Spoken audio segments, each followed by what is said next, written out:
recording. So it's going to be on Twitch? No. No? No. Okay. No, what have I been up to? Yeah. Work. I got a raise. That contract went through. Oh, cool. So it helped out a lot because everything's expensive right now. Groceries. The most. I mean, it's hard. Groceries are super expensive. I know eggs. Man, you were super thirsty. Oh. Here. Yeah, I remember there's a whole egg fiasco going on. I know. I mean, like, you can just sit outside. It's fine. Don't worry. Yeah, toss it over there. You're good. Do it. Where? I don't know. Anyway, just toss it. You gonna hit the dog? Books. There you go. Perfect. I was testing you. I was like, what's Dirk gonna do? No, but yeah, we got the raise at work, but it's been hot outside. You know how that is. And then playing Armored Core. I've been having a blast with that. It's really fun. And I hear people like online, and I always, every time you're online, it's always like you take it with the biggest grain of salt because it's online. You don't know who these people are. They're behind a screen, whatever. So, but they'll almost say, well, like, yeah, this game's too hard. It's not a true FromSoft game. It's blah, blah, blah. And it's just like, what do you want? They don't hold your hand. I made like a ton of these. Oh, yeah. Like, I've tried it. I do enjoy it. Well, once I figured, What'd you figure out? I figured out how to get my mech the color that I wanted. Nice. Yes. What'd you get? What color? It's like a red and white type thing. Okay. But I'm gonna wait for my glasses will be here by Thursday. What happened to your glasses? Like, oh, there they go. I was at the saucer one night. Really? Fell off my face. I haven't been there forever. What beer did you get? I'm almost to my first plate. My buddy's Holy almost shit. My buddy's So you've been almost going? second. Well, my buddy goes. I took my buddy there for his birthday several years ago. A few years ago. Yeah. And he signed everybody up for the thing. And then like he it was his mission to go like every Saturday. He got his first plate not too long ago. Nice. And yeah, we usually do that on Saturdays. So, yeah. That works. Yeah, I think Ian like has 2 or 3 of them. He would, I don't know how he still goes there, but I know for the longest he was going there for a whole bunch of time. I like beer, but I haven't had any beers lately. It's okay. So? Like me usually like whenever he's in town, just that Saturday, we'll have that one free day. Hang out and chill and stuff like that. Yeah. Oh man. So what's your take on Armor Core? What's your impressions? What'd you think of it? It feels good. I stopped like right before the first big mission. I think I forgot what. Like the first boss? No, the one where you have to climb The wall climber, or yeah. I stopped right there. I haven't done it yet, and bought a lot of parts, but it's like, okay, I'm gonna wait for my glasses to come. Okay. So you're still relatively right. fresh to the game. Okay, cool. Yeah, I'm already like Yeah, well, I got my second playthrough. I'm working on my third now. probably get all the legs and Most of them, but the thing what I noticed is like my first playthrough was super like compared to like other people were saying like, oh, it took me like 15 hours. It took me a long time. It took me like 25 hours because I took my time with it.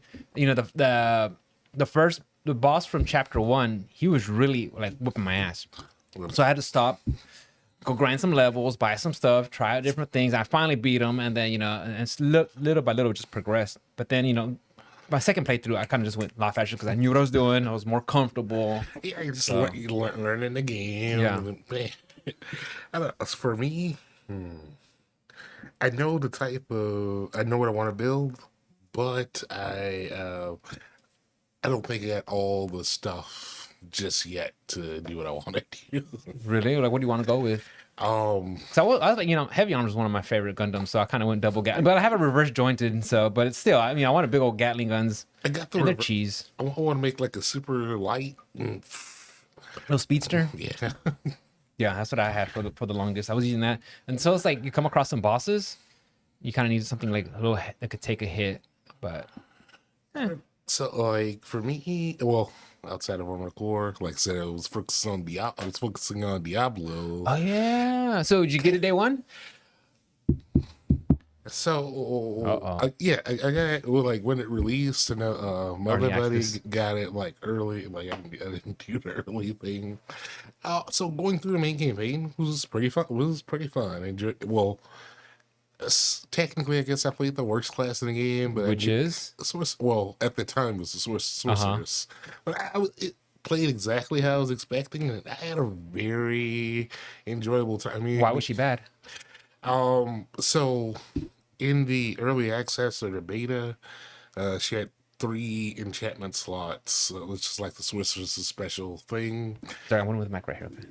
Okay. and it was the class was overperforming at level 20, Mm-hmm. so they tried to balance it by taking away one of the enchantment slots, so you only ever get 2. Uh-huh. And throughout the campaign, it's the most fun class to play. But once you finish the campaign, it can't keep up with the in-game content. Really? Like you just randomly die like out of nowhere. And, Is like that where the bulk of the fun is at the end game? Because I heard some people say that. yeah, But then, like my wife, she played it and she enjoyed it, but then I guess because she wasn't playing with anybody, she kind of fell off. yeah, What was your like, take? so me and my buddy, we played through like 98% of the game together. We Okay. went through the campaign. We got to World Tour. We did all the capstones Mm-hmm. and World Tour 3, World Tour 4. We were having a good time, and then like season 1 came out, and like I got kind of too far ahead of him, and he was like, "Well, come back later." Mm-hmm. But it's okay. Like for like $60 or whatever how much the game is, like playing through like the campaign, like it was not bad. Yeah, Like you this, actually enjoyed it? yep. And if like there's not really a reason to go past a certain level, but like I wanted to max out a character, beat it with Lilith, all that stuff. So like yeah, I'll grind, and I tried to hit 100 with my first character before the season started. Mm-hmm. But I was, you know what? I'm gonna take a break. You took a Really? small break, came back, season started, um, grinded super heavy, Holy shit. took a second break, and then was like, you know what? New season starts October 17th. Was your friend still hanging out with you by then? Or no, Oh, he kind of like fell off and you he were fell kind of off solo. a little bit, but So how was the solo part? I was Is that part. one of the reasons why you kind of like took a break? Nope. Well, it was getting super. The grind was getting like Yeah. really rough. But no, for the season, I switched to the Necromancers, are really one of the best classes, and like, How was it like managing stuff like inventory space? Because I hear, I mean, like, 'cause I haven't played it. I kind of backseat game and watch my wife played it, and I seen like people talk about it online. And they said like a lot of, and I think Ian was talking about it. Like, it comes down to like inventory, yeah, it's a little, and because some things don't stack, some certain gems or resources don't stack or yeah, something. like the gyms take up an inventory slot, and then it was only 3 stash spaces. They added a fourth one, but yeah. It's been like an hour just micromanaging my inventory, and like I just stopped picking up loot because I didn't have any room. But You start making mule characters. I didn't do that. Like what I started doing was like I would keep like certain things that I wanted, and then like all these other spaces wherever I pick up in a dungeon, if it's not this, let's just sell or break Or down. disenchant or whatever. Yep. Yeah, I was excited when it first like got announced. I was like, "Oh, this seems cool, awesome!" And then it got closer to release date, and then Blizzard being active, and Blizzard like, "Here's how we're gonna monetize it," and it just, I don't know. Like, I know a lot of people who know me are like, know that I don't like microtransactions, and I think it's maybe because I'm older, but it's just like I see that shit, and I'm just like, why, So why? the microtransaction thing is like they're like cosmetic and stuff. Like me, Horse armor. I didn't care anything about that. You see, yeah, I guess you have like a good head on your shoulders. And you're like, yeah, this ain't brings me no worth. I don't care. I'm not gonna buy it. Like But I just hate when like it's like, hey, the you want this FOMO cool? and stuff. Yeah, like And some because of the numbnuts fall for it. it's the generation, right? We came from the era of like all the cool stuff, like you can unlock it by playing the game. I think you're right. Yeah, and then yeah, when we grew up, you had to buy games with your money, and you had to replay them. And now, and it shifted ever since I want to say like the 2010s when they started introducing microtransactions and season passes, or maybe a little bit after that, but it started becoming just season passes. And now the kids are just like, if I can't buy it, or if I can't grind, I'm just gonna buy it, and that's all it is. I'm like, oh, come on, man. I think so for the type of game, the looter game that it is, it's like I was pretty satisfied just playing through the campaign, doing extra stuff, and I think like as time goes forward, it'll eventually be like a really really great game. Like Diablo 3 I enjoyed it. was good. But a lot of people would argue that like it wasn't until the expansion Reaper of Souls came out that it became like a truly like Really great game. yeah.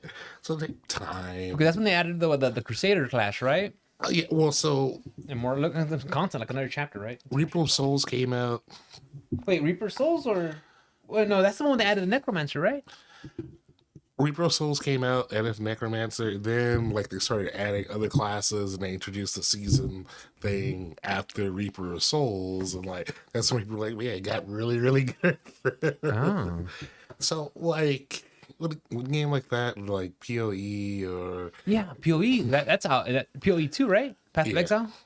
and well, it's in the making, Okay. and like Lost Ark and all that So stuff. Korean MMO. These things will, I think it'll get better as time goes on. You okay with that? What's your mindset when it comes to that? Because I think it's kind of like TV shows and video games. Like you can't be okay and become better because there's so many good stuff to do and play right now. Yeah, there's such a large variety. Like I had a great time playing it, and right now, like I've hit the point where I've done pretty much everything that's possible in the game. I did start like a third character because my buddy bought the different buddy bought a PC, and like that's pretty much the only game that he wanted to play. And I'm like, yeah, I'll make it. And he refuses to. He's all about making his own builds and stuff, and no power gaming. And so I'm like, sure. I So think, he refuses to play with my necromancer. So I'm like, yeah, but is he good at building characters?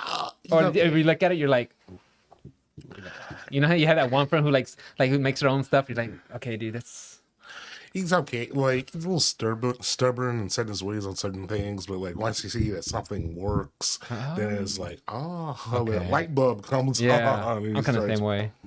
I'll do some stupid build and then I'll look at fighting cowboy, do something for armored core. I'm like, okay, I'll try out that rifle then. That makes sense. Yeah, that sounds good. You been playing Street Fighter? Uh, no, but like I played it the other day, but like well, so when I first started, it was online a bunch. Mm-hmm. Then I went through the world tour mode. Oh yeah. And then started playing online a bunch. Yeah. And then I went back to World Tour. I'm trying to grind out my character to like 99 or 100 or whatever the thing Really? is. Yeah. I mean, I did play World Tour only because I've been playing Guile, so I'm just kind of trying to wait till I get to a Guile and then buy his alternate outfit. But then I kept playing World Tour mode, and it just bored the shit out of me. Yeah, like I think if I was like a casual fan, I'd be like, "Oh, this is great." But since I'm more about the meat and potatoes of the game of actually fighting, like I play World Tour, I'm just like, this is boring. This is stupid. I mean, like I kind of prefer like the story mode from Street Fighter 5, even though it was really bad. But like it's like World Tour mode didn't really do any. It was like the story kind of just stops. It's like doesn't really end. Like okay. Well, because they kind of add on when new characters come out, right? I think they say I that or don't something. know. Like, I don't even feel like there was really like a story there, but Really? it's like, I even got like the comics from Udon.net, like 4 part, and I was Yeah. like, and I haven't read them yet, but I'm like, okay, well maybe this will kind of give me the gist of the idea. so there's, I know with that one, in the comics, there's some build up for Ken and like the thing with his son and Yeah. stuff like that. But like, it doesn't feel like the story was at like the forefront for World Tour. Like you're this insert character, and you're trying to find the one guy you met for like 5 minutes, and you run into like famous fighters and stuff, but it didn't really feel cohesive. I mean, I get it when you start playing. They start okay. Well, now when they're flashing, and it kind of teaches you when to like do counter hits and stuff. Like I get the For learning the basis. Yeah, to game, learning the yeah, game, I get it. But then after a while, I'm just like, why am I having to go back and wait for it to turn nighttime and then walk all the way back to the stadium? And Mike Hagar has a There's some quality of life adjustments that can be made there. But so I started off playing Ken because I played Ken in the beta Okay. and whatnot. Then I knew I was gonna play Cammy. I loving Ken. What was your opinion of Ken? Hey, Ken's really good. Isn't he? Dude, like I've been saying, I was gonna put in more time to learn like the other characters I want to play. Like I want to play Jury, I want to play Manon and Marissa, but I hated that for Marissa. I have not put in the time just yet. Yeah. Aki looks interesting too. I saw Aki and I messaged Johnny. I was like, Johnny, what you think about Aki? What's she on the hype meter? 0 out of 10. She's female Fang. I'm like, you're right. You're right. Like I saw her, I was like, she's female Fang. That's it. Okay, cool. It looks different to me. She looks really cool. I mean, yeah, her aesthetics does look cool. Fang was kind of just, yeah, I want to hit you. He reminded me like a flamingo or something. He was Flappy Bird and everything. Yeah. Oh man, I'm kind of excited for Ed though. I don't know why. I think Ed, I want to see how they translate him from Street Fighter V being just very button. I guess he was modern before modern. I talked to Kevin about that. He kind of said that. Kevin told me he's modern before there was modern. I'm like I get yeah. So I wonder how he's gonna work when it comes to Street Fighter 6 because I'm kind of curious about him. And then I mean Akuma looks cool, but Akuma, he's gonna be good. Stubby normals, but good. So like for the DLC, I'm probably most interested in Aki and Akuma, but I like female fighters. That's Yeah. me. Have you seen like the MK1 stuff? Okay, I did see Omni-Man's gonna be there and Homelander. I see some of the DLC characters they got on there. And I know they have what's their mechanic is cameos with a K. It's a tag. It's assists, right? Yeah, it's What do you think about it? I mean, honestly, look, I'm not an NRS fan, so I tried it, but like there was in a training mode, and I got into one of the closed betas somehow. nice on the PS5, right? Yeah, there wasn't a training mode though, so like I lost a bunch of matches and stuff. But I was starting to figure things out, and then like it was over. Like okay, Just trying to lap stuff up. there wasn't really a character I was interested in playing in the beta either, because like I played Katana, but Okay. I've never really been a Katana fan. But Natara, I'm interested in playing because it looks like they incorporated some stuff from like Scarlet from MK11. That was She's the vampire girl. She's the Kinda. vampire That's girl. Megan Fox. Megan Fox is Megan voicing her. Fox. Yep. Good for her. But Scarlet and Sindel, I'm probably most interested Yeah? in. Basically, yep.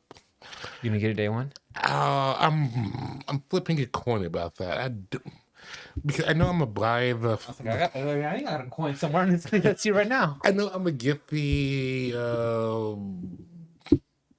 pack thing eventually, just have all the characters and all that. Yeah. But I don't know. I might just wait until like launch day or something. Why? I got too many games to play right now. Like playing through Baldur's Gate 3. There's something else. Got a 2, 3, 4. Don't tell me on these storybook games, dude. That's not a real game. I got at least 6 JRPGs. Well, Is Final Fantasy 16 one of them? okay, so I have a lot of RPGs to finish. The next one on my list to finish is Trails in the Sky first chapter. Then I got to play Trails in the Sky second chapter, Holy then third crap. chapter, then Trails from Zero, then Trails to Azure, so I can play the latest entry that's been sitting on my shelf, Trails to River.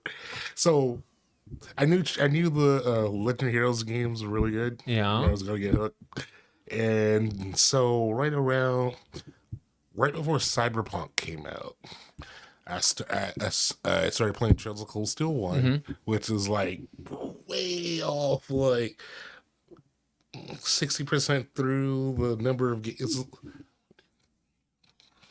It's like the sixth game in that series. So I played Trails of Cold Steel 1.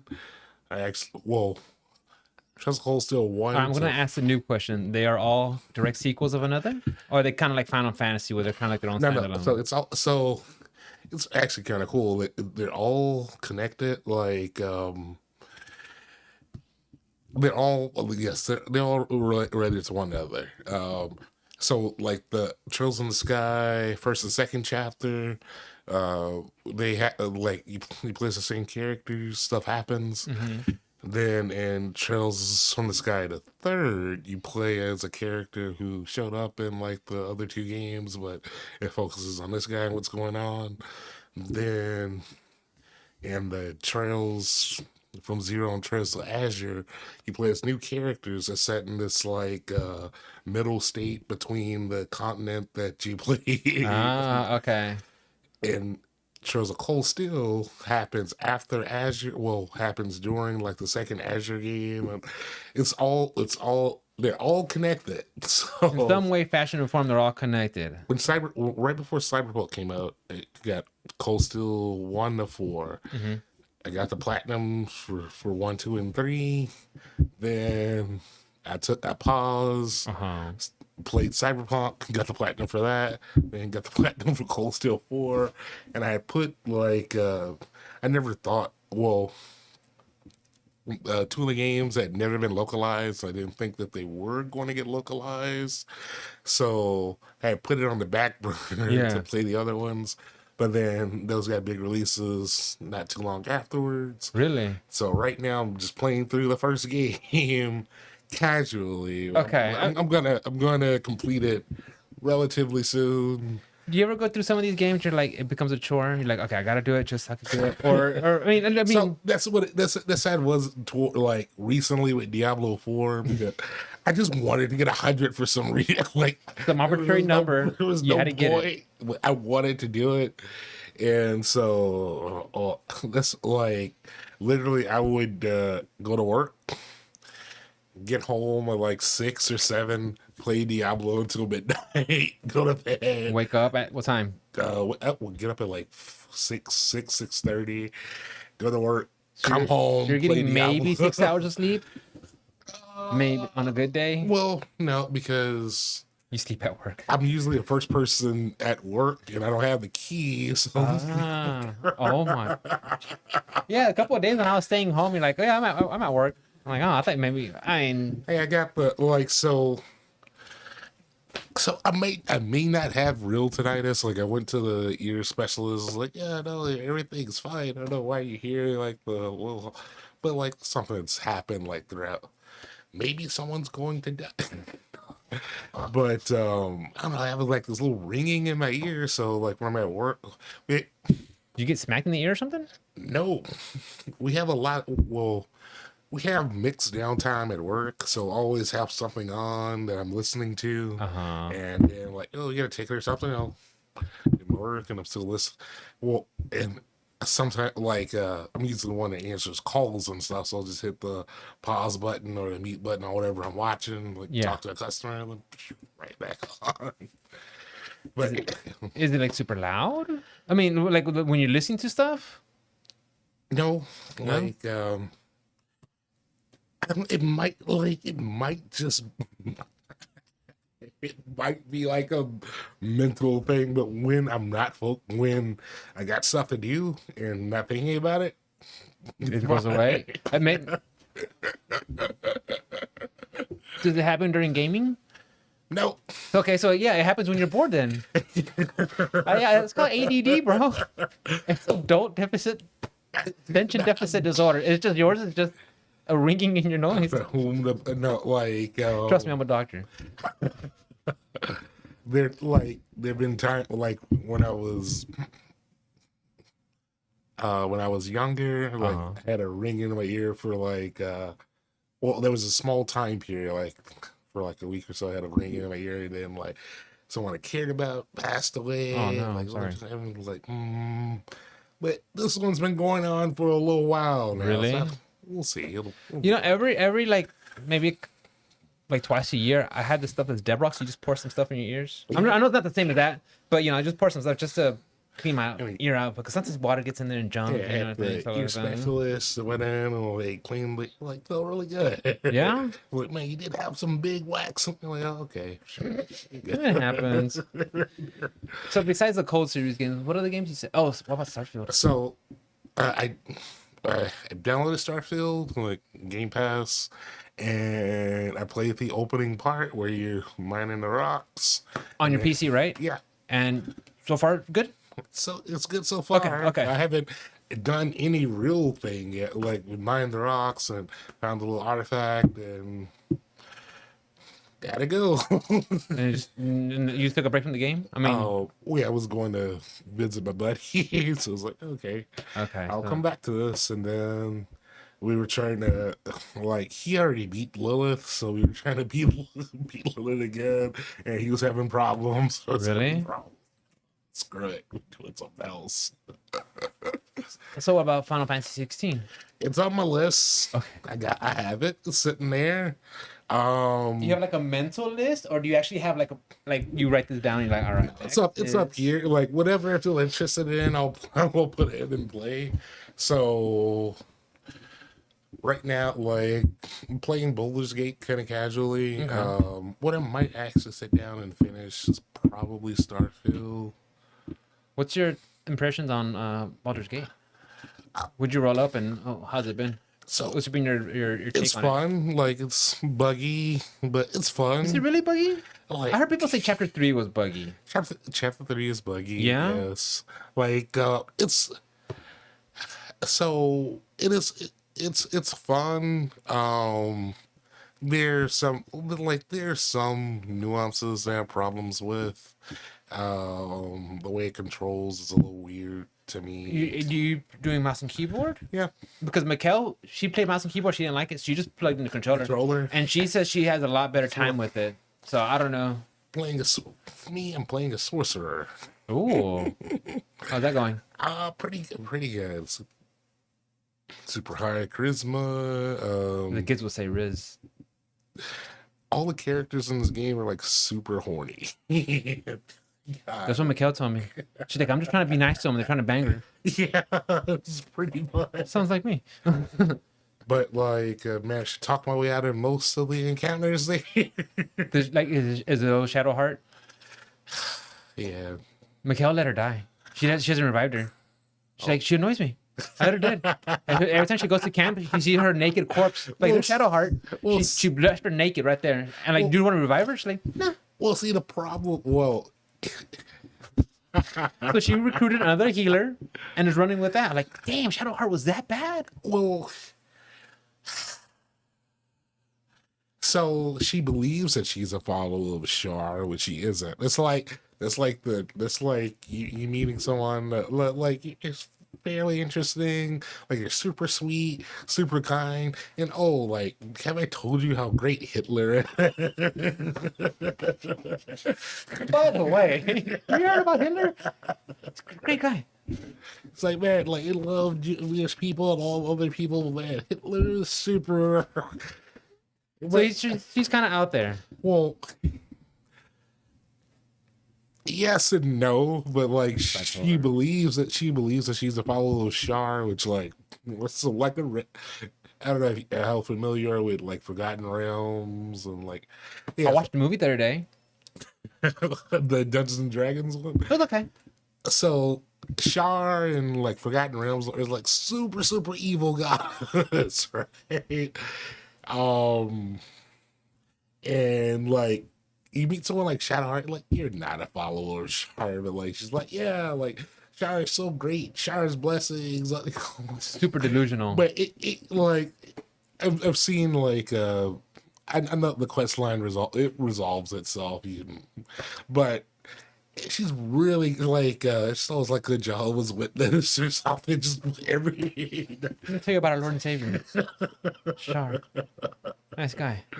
except like person like Hitler or like David Duke, Super terrible.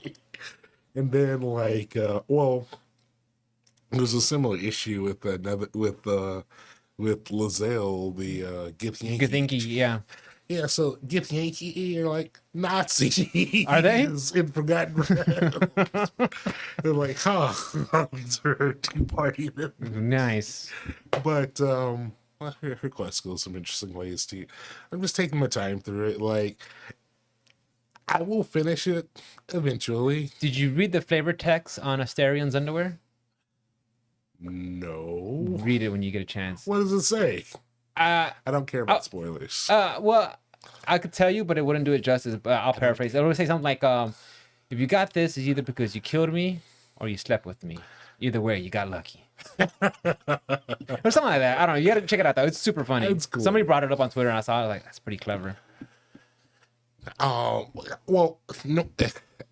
For someone knowing a lot about the lore and stuff for Forgotten Realms, they're like, huh, this is interesting. I wonder where they got to go with this. But I feel like, I mean, you're familiar with D&D. You know D&D, right? I know D&D, but like Forgotten Realms specifically is Something else? well, you know, like Driss, Durden, and stuff like that. It's Forgotten Realms, all that stuff. Yeah, He's a fan favorite. Was it Twink and was it the names of the swords? I don't remember. You're talking about that, right? He has names for his swords. Yeah. He's right there. Yeah, it's over You like there that? somewhere. It's my wife's. It's not mine. Have you read any good books lately? I'm actually reading. So I'm reading some mangas right now, JoJo's, and I actually finished a book from here, but it was like The Alchemist from Paulo Coelho. Yep. I think he's South America or Brazilian, maybe. It was a good story. It's basically, a kid goes on a journey, and then one of the lines was, if the universe wants you to do it, it'll put things in the way to go and do it. And I think that's kind of helped me see like different perspectives. It's like, Okay. like not taking, it's like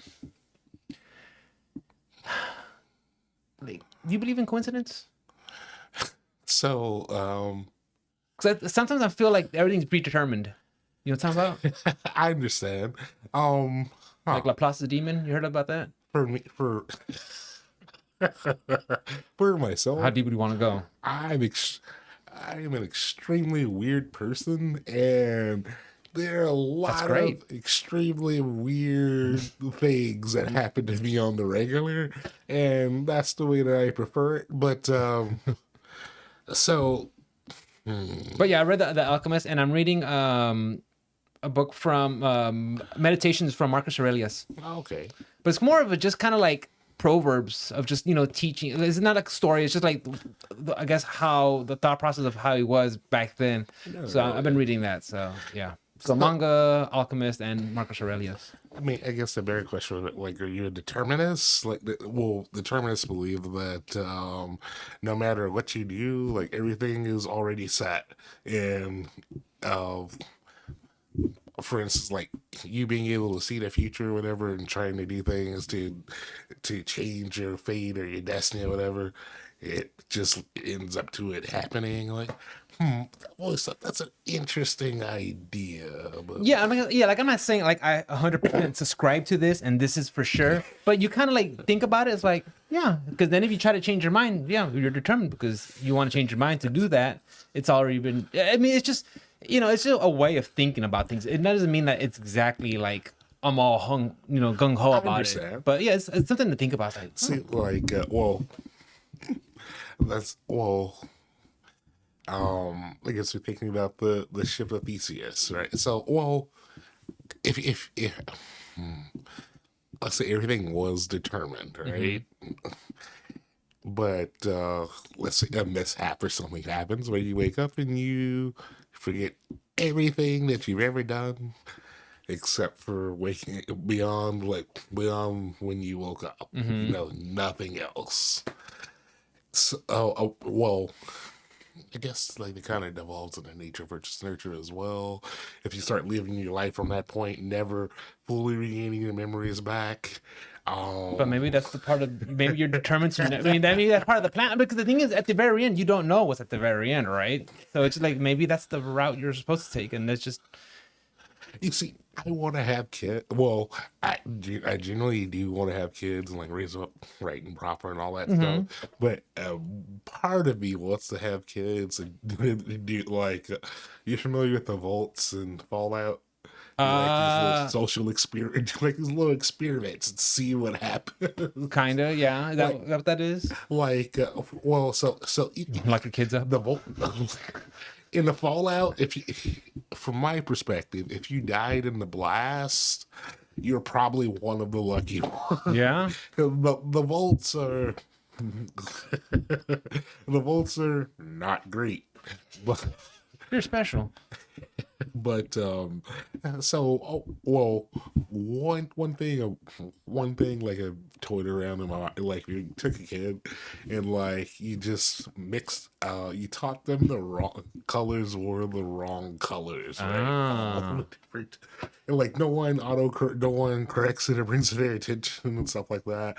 I wonder like when they encounter subjects like or like racism or like Philosophy or things that involve like nationalities and stuff like that. Like, how would they react to it? It's like, it's like, oh, this is stupid because this guy didn't even know what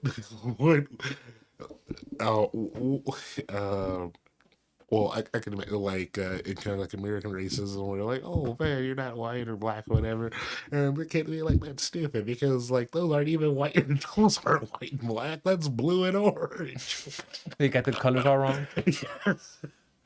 I don't know. It's crazy. I wouldn't do it, but like a part of it is, well, it stems from like so. I forget which philosopher, but like numbers and money and stuff only have value or meaning because we ascribe a meaning to them. Like who says that there are only 26 letters in the alphabet, right? Yeah. Why aren't there 27 letters in it? It's because like, oh, we have this like we've collectively agreed that there are this many and this is this value and stuff like that. Like, okay. But well, I guess it kind of feeds into like the sophist theory that we're all in like a simulation and someone's just tweaking. Yeah, when people talk about simulation, I think the people that think that are rich people. But I don't know, like me waking up every day and having to grind to do what I gotta do, that feels real to me. You know? Right. So I don't know, like when they say, oh, it's a simulation, it's just you get unplugged or plugged or whatever. Like I'm actually having to physically work when it's like 103 degrees outside. I'm feeling this. So if this is a simulation, well, so like, roll me back up to another character. This is based off of a heretical school of Greek philosophy. But the whole thing was you can't prove that anything outside of yourself actually exists. Right? Wasn't it? Didn't Aristotle come up with that? The argument of ignorance or something like that? Right, just because there isn't no proof doesn't mean it doesn't exist or something like that. The absence of evidence. It's not the evidence of absence. Something I don't know. Yeah. I could be wrong. I'm sorry. I'm just trying to sound smart. I started reading The Expanse. Well, I'm reading the first book of The Expanse, Leviathan Wakes. I got all the books. Is that the one where they're colonies and then they're trying to become independent? Yes. It was a sci-fi show for like 4 seasons. Yeah, I remember that. I remember people talking about people telling me the show was good. So, yeah, so I was a little skeptical when I started, but like the prologue was pretty good. I'm like, oh, it's okay. It's like, and right before I left home, I finished like this one chapter. Like, okay, that was pretty good. Yeah. But So you would recommend the book? yes, but people have known that watch the show. So it's like the best sci-fi show that they've ever seen. Battlestar Galactica. Have you seen that one? I've, I liked yes, it. I've seen Battlestar Galactica. Well, I'm not talking Babylon about the 5. remake, the one that came out like in the 2000s. Yeah. You know, that one, not the old school one. You know, with Katie Sackhoff and Well, people tell me like The Expanse is like the best sci-fi show like they've ever seen. I'm like, it has Thomas Jane, Thomas yeah, the Punisher. Punisher, Yeah, right? handsome But fella. it's also how that show came in. Well, how the book came into being. Um, the person who's credited as the author of the book, that's not a real person. Really? So it's actually two guys. There's one guy who was doing a bunch of research it, for a tabletop role playing game that him and a group of friends are playing, right? Then his friend, another guy who also just happened to be George R. R. Martin's assistant, one of his assistants. So he was like, man, you've done so much research into like this personal tabletop RPG that you're setting up. Like, you have enough. Like, we've done more research than like most Authors do for their own book. for their own books, and so they collaborated together, and they wrote like 10 books, and they're showrunners for like all seasons of the show, and their name, like they took both their last names, and then I think the two initials in between is like their daughter's last. Is that called a pseudonym? Yeah, it's pretty much a pseudonym shared by two people. Okay, so is that series over? Oh yeah. And you watched it? No, like, well, so I actually watched the first two episodes the other day with my buddy. Like, okay, it's Okay. like pretty one for one, almost one. So I was gonna ask you because if those guys were the showrunners and the writers, and they oversaw everything, they got it from the source material, and it was probably a good show, right? It was pretty like so for what I see, it was like it's pretty close to a couple of things. Yeah, that you were had to different, change some things for TV adaptations. but yeah, it was pretty. So there's like a character who dies early on, and the reason why the character dies is because the person who was playing that character in the tabletop, like eventually they left the campaign, so like They had to kill them off. gotta kill them all. It's true nerds. But yeah, it's pretty good. Like working my way through the book might take some elongated breaks from playing some Are they games. big books or pretty easy to read? Oh, they're easy to read, but like I got the book in the car, but like the book's like this thing, it's like 200-300 pages. And Kind of like Game of Thrones right there. These right here. Like this thing? I'll show you before I leave. Because yeah, I want to go back to the conversation before we start recording. That's how I felt about House of Dragons. Like, yeah, you have all this HBO big budget and production, but at the end, it's like you don't have the guy who wrote the story. He kind of like oversees a little bit of it, and they kind of like resource to him. But at the end, it's just like money. Yeah, it's just like, oh, okay, cool. I get it, but it's hard for me to someone to change my mind. And be like, oh, it's a great show. Like Game of Thrones was great. This is.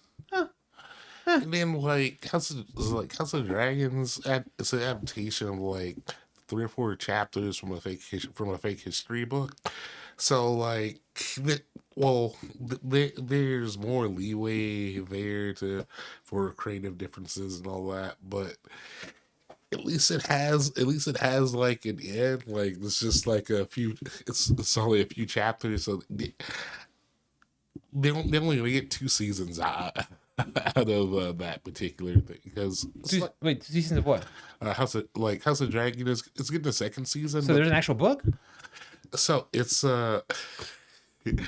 so he wrote a fake history book called Fire and Blood, which chronicles the Targaryen dynasty from them coming to Westeros until Robert's Rebellion. And like the section that House of the Dragon is adapted is like 2-3 chapters. That's it. Okay. But you think they're they'll probably make it more. And it's gonna be like a limited series. It'll get 2 seasons out of that. I don't hate it, and I'm not saying like I wish it didn't exist. I just don't hold it in same esteem as the original stuff. And even then, once they got to season 8, when they didn't have any more of George R. R. Martin's ideas. They're like, okay, and then I think everybody could probably agree. Yeah, I mean, it wasn't like god awful TV, but it wasn't like Well, even the showrunners got like franchise fatigue, and they were ready to move on to their next project. So like, yeah, yeah. You see, and I find it weird when people are like, yeah, these guys suck, gotta get rid of them. Like, they want to do something else. What do you want to do? You gonna make a better show? Please, by all means, make a better show. Like, what the fuck y'all talking about? It's easy to critique. I do it all the time, so I don't. a One Piece live action just How came is out. it? I haven't watched it yet. Really? You're wearing the goddamn shirt and you haven't watched it? I've heard good Me too. things, but Me like, too. How many books are there? 1,992 chapters? so there's like 1,090-ish chapters right now, but I read the manga from week to week. Yeah. So One Piece. Okay. What's your history of One Piece? When did you become a fan? Relatively recently? No. Since you were younger, off and on. No, so like, I know we talked about it last week, but you felt like this is really good stuff. so like, I've been aware of it since like it started airing back on 4Kids, and like I passively caught episodes here and there.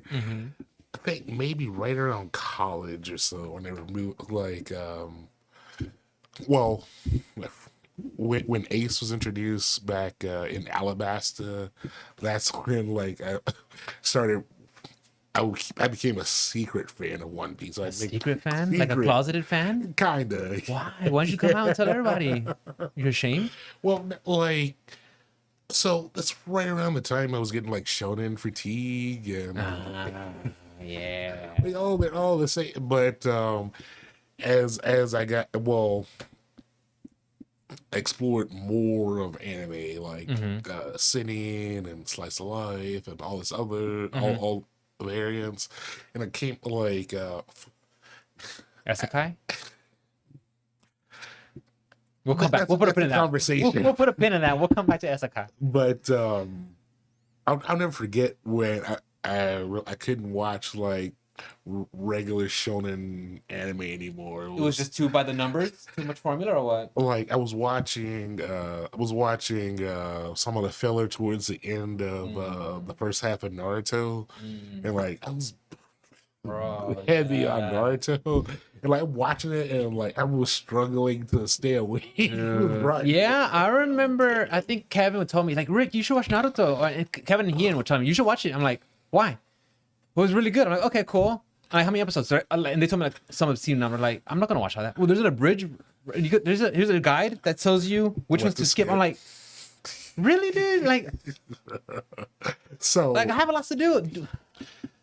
to its credit though, like the fight choreography in Naruto is like some of the best. I have seen some fight scenes, and I will say yes.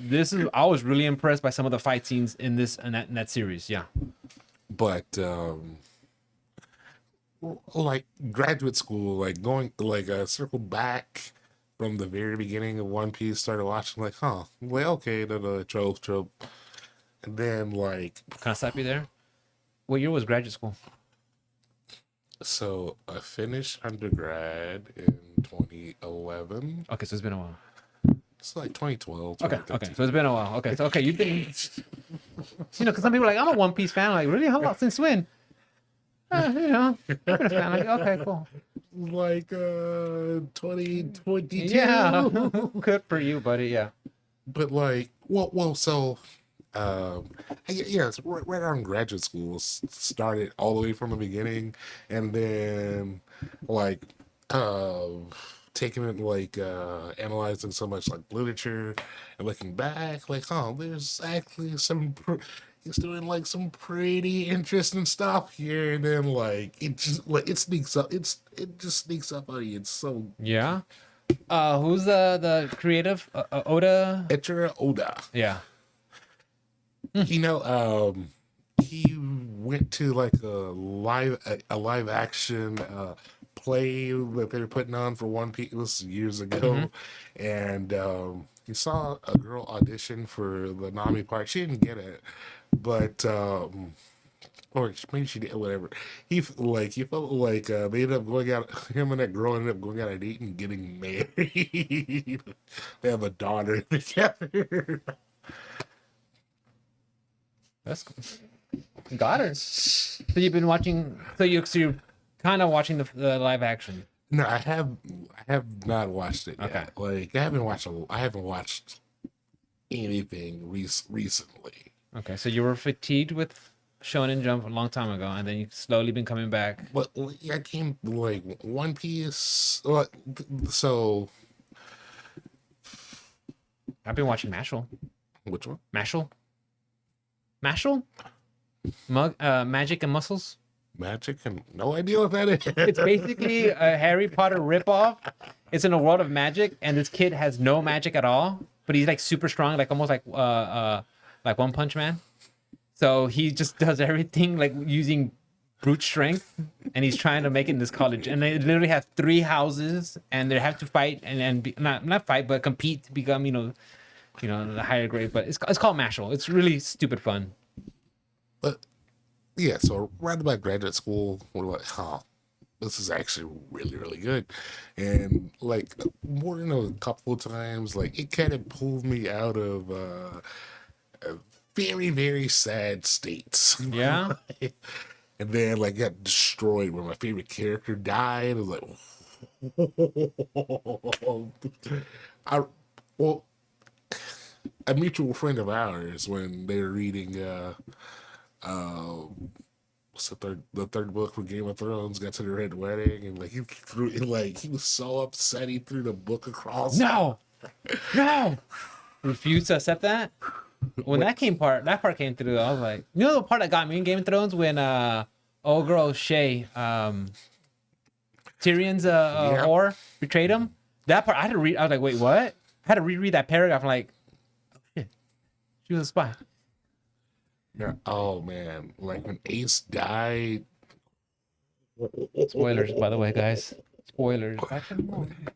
I went. I was hurt. You were hurt. My favorite. I screwed up a little bit. I had to change it a little bit. I didn't set up the camera right. My bad. I was that hurt my soul. Yeah? There. Yeah. Now I got looking forward to. But Just really got attached to his character. He's really cool. well, it's weird because usually character like the in fiction that I read, the character that like I identify with that like is closest to me, I usually hate those characters. Why? It's like a self-reflection type thing. Your own words critic. When you write your book, are you gonna self-insert yourself? No, well, Well, do I want to open a can of worms? I don't know. We'll see. But like Ace, like this is me and him. Well, I really identify with that character like a lot. Yeah. That really with that whole like um just like what Ace is about and the reason why he does the things that he's doing and what he does when he's captured and he sees that he doesn't want Luffy and anybody to save him. He doesn't feel like he's worth it. He doesn't just Oh wow. like whoa, Yeah, it's heavy. right, I don't even know that character. That just sounded heavy. right in my soul there, man. Damn. Okay. I'm gonna have to check it out then. And then so Oda, like he for like in the mangas was kind of in the show too, but like he plants these little seeds that like foreshadow things that there are no wasted characters in One Piece for the Really? most part. Like most characters will be important at some point. They have a role to fill out later on. Yeah, Later on. it could be like 300 chapters later, but like things just don't just happen and like you never hear about that thing again. Okay. It's dope. Like some villains become friends, it's I would argue that it should be right up there with the major epics for Really? literature. That good? It's that good. I mean, and you're talking about this like not only just as a fan, but just objectively, Yeah. because you do some writing, right? Yeah. And just seeing some stuff there that applies, you're like, okay, this actually has some stuff. So it's comparable to the Odyssey or the Iliad, Don Quixote. Well, in English we have 7 major epics. Um, or like One Piece kind of fits the mold for like a big epic. I guess the same could be same for like set for like JoJo's as well. Well, JoJo's is slightly different because the author's literally creating the formula for how like anime and manga will follow. And then when he got bored, he changes it up, and then when he reached like the end of what he could do with in that he changes it up a final time. Yeah, isn't there like another alternate universe one, like the Steel Ball Run or something like that? Yeah, so There's a whole set of the characters, right? yeah, the first two arcs do Hamon, right? Yeah. And then when he feels like he's gone as far as he can go with that system, He goes with stands. stands. Which, so that one, that's my favorite. Stardust Crusaders, when they have the stands, but they're all based off the tarots. Yeah. I like that a lot because I like how the flavor of how the enemy and the tarot card like have to be tied in together. And don't get me wrong, I like the other JoJo stuff later, but the stands just become kind of like really weird. Well, You know, it's like he really explodes. it's clever because, but I'm just like, okay, let's run with it. Let's see where this goes. But then, once he's gone as far as he thinks he can go with that, then you get steel ball run and Yeah. Did you watch the recent one with Jolene Cujo? oh yeah, I have seen a few episodes of that. It's pretty good. It's not bad. So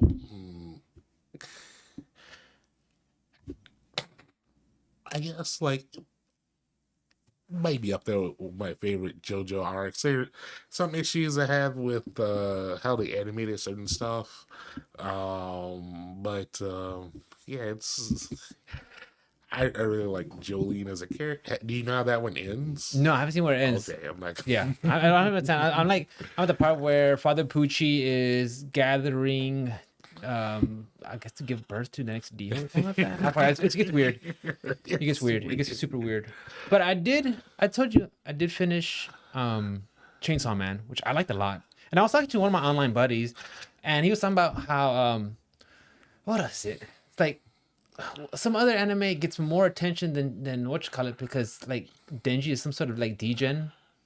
Yeah, and it's easier to market to another. I forgot what So it was. you watched Chainsaw Man or you read Chainsaw? I just watched it. Okay. So I'm guessing there's a big difference.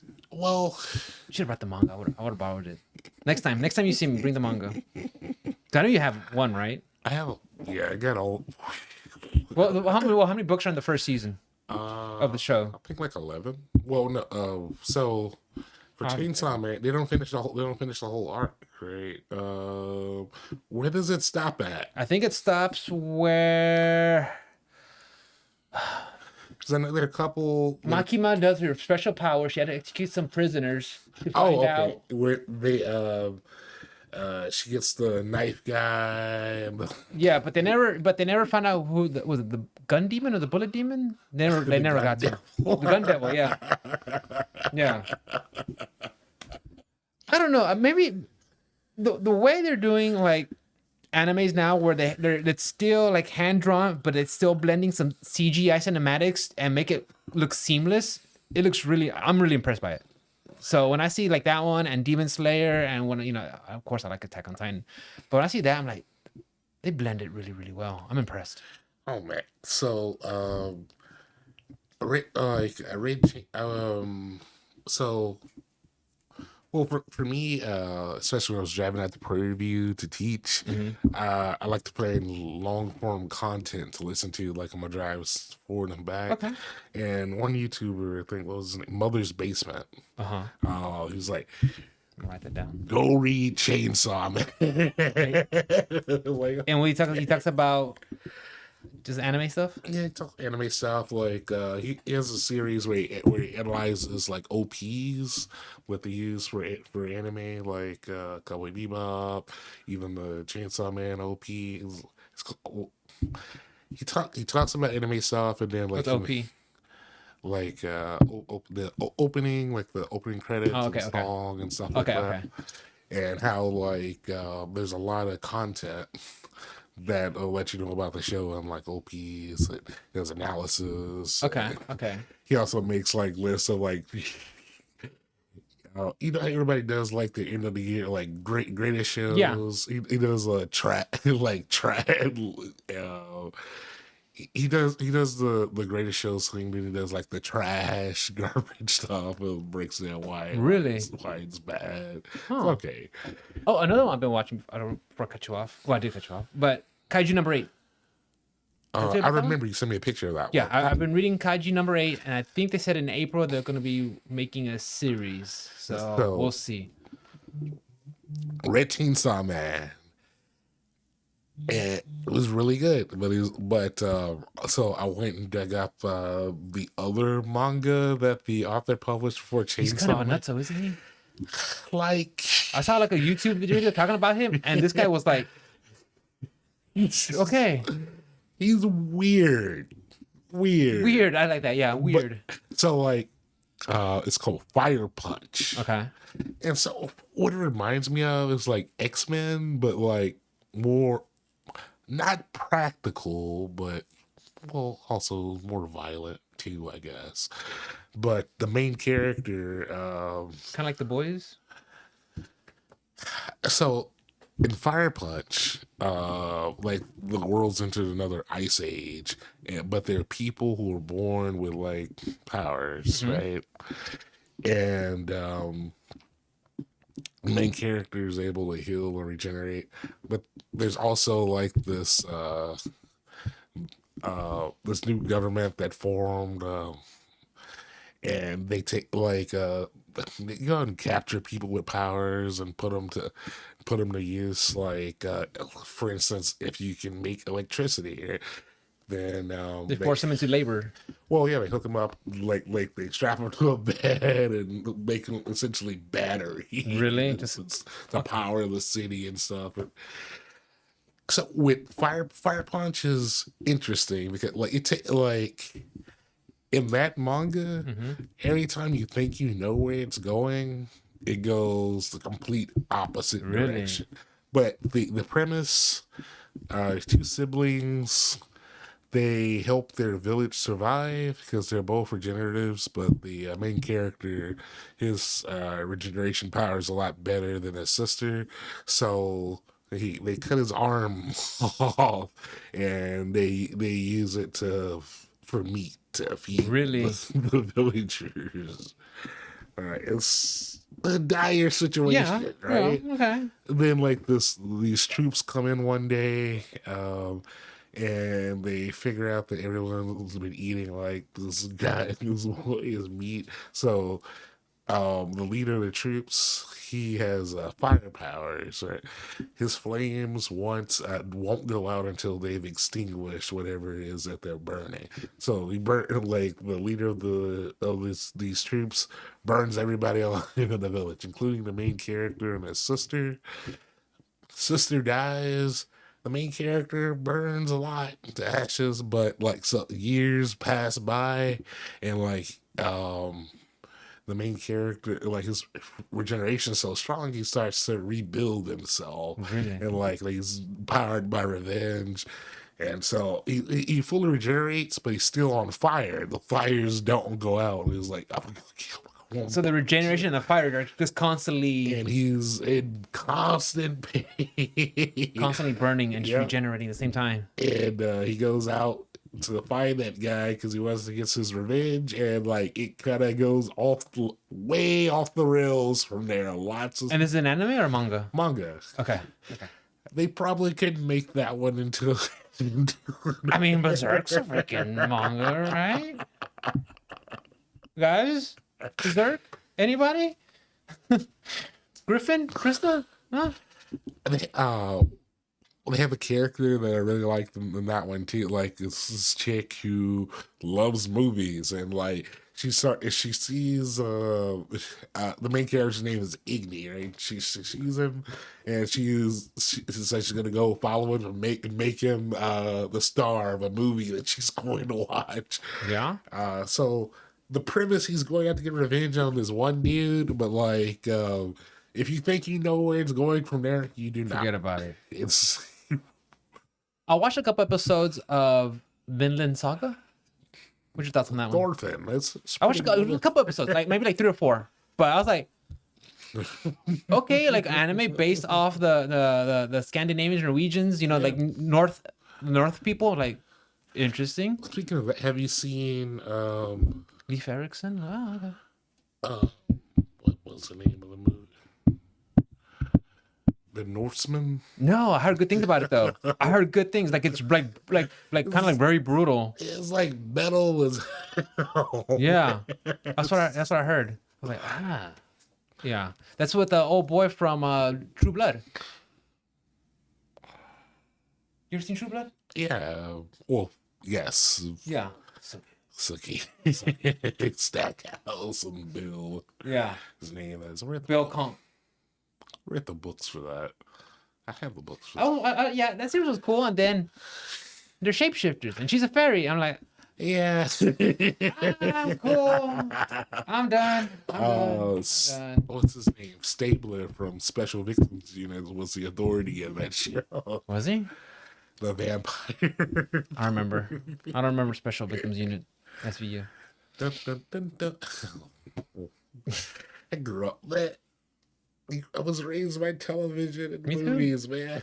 Me too. I mean, like, I know I could like probably quote you like so many Simpsons stuff.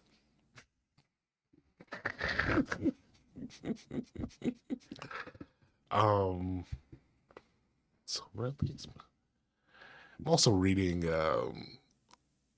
Tokyo Ghoul. Oh yeah. I'm on the second half. Mikhail watched a couple episodes. I watched a couple episodes. I was okay. It didn't hook me though. Like, so I'm very picky when it comes to my animes. there's there's another YouTuber. I think his name is Giguk. Gaijin? Gigguk. Giguk, I think. Uh-huh. It was either him or was the basement made a no, it was Giguk, I remember. Because he made a video about Tokyo Ghoul, like it was big. The anime was like the big craze whenever it came out. Yeah. But like, he was like, manga readers always talk about read the manga; it's so much better. It's Yeah. like whatever. But it's like after like finishing season 1 of Tokyo Ghoul, I was like, it was okay. Like those like edgy teenager hot topic things. Like then he went and read the manga. And like this one time they were there's just like a lot of nuance in the manga that's not conveyed well in the anime, and then the anime kind of goes off the rail. So I read the first half. Yeah. It's pretty okay, and finishing the second half. Okay. Yeah, I think that's like a good point when people say, yeah, you should read the books. Like, yeah, for the most part. But yeah, and a lot of people will be like, I don't have time to read. But the way when I make, yes, it's hard to make time for reading. But when I do, it's usually like 20 minutes before I go to bed. Yeah. Stuff like that. So for me, like, I love reading at night, and so my house is getting rebuilt. My house is getting rebuilt pretty Nice. soon, so we'll have like 3 bedrooms, 2 bath. And so like for me, my favorite room in the whole house, no matter where I am, is the restroom. Like I always joke, like if there's like a fridge, like a television, I can just live there. Live in a restroom. You guys go wherever. But like, I love like just making like a hot. Like a hot tub or something, and sit back, read it. And just soak. I don't have a bathtub. We just got a shower. Our But bathtub isn't working. for me, like I do a lot of my reading at night, and I've gotten proficient enough at like the new job that I do that I found time to read in my own time there. And then I'm always the first one to show up at work, so I have my book with Do you me. consider audiobooks reading?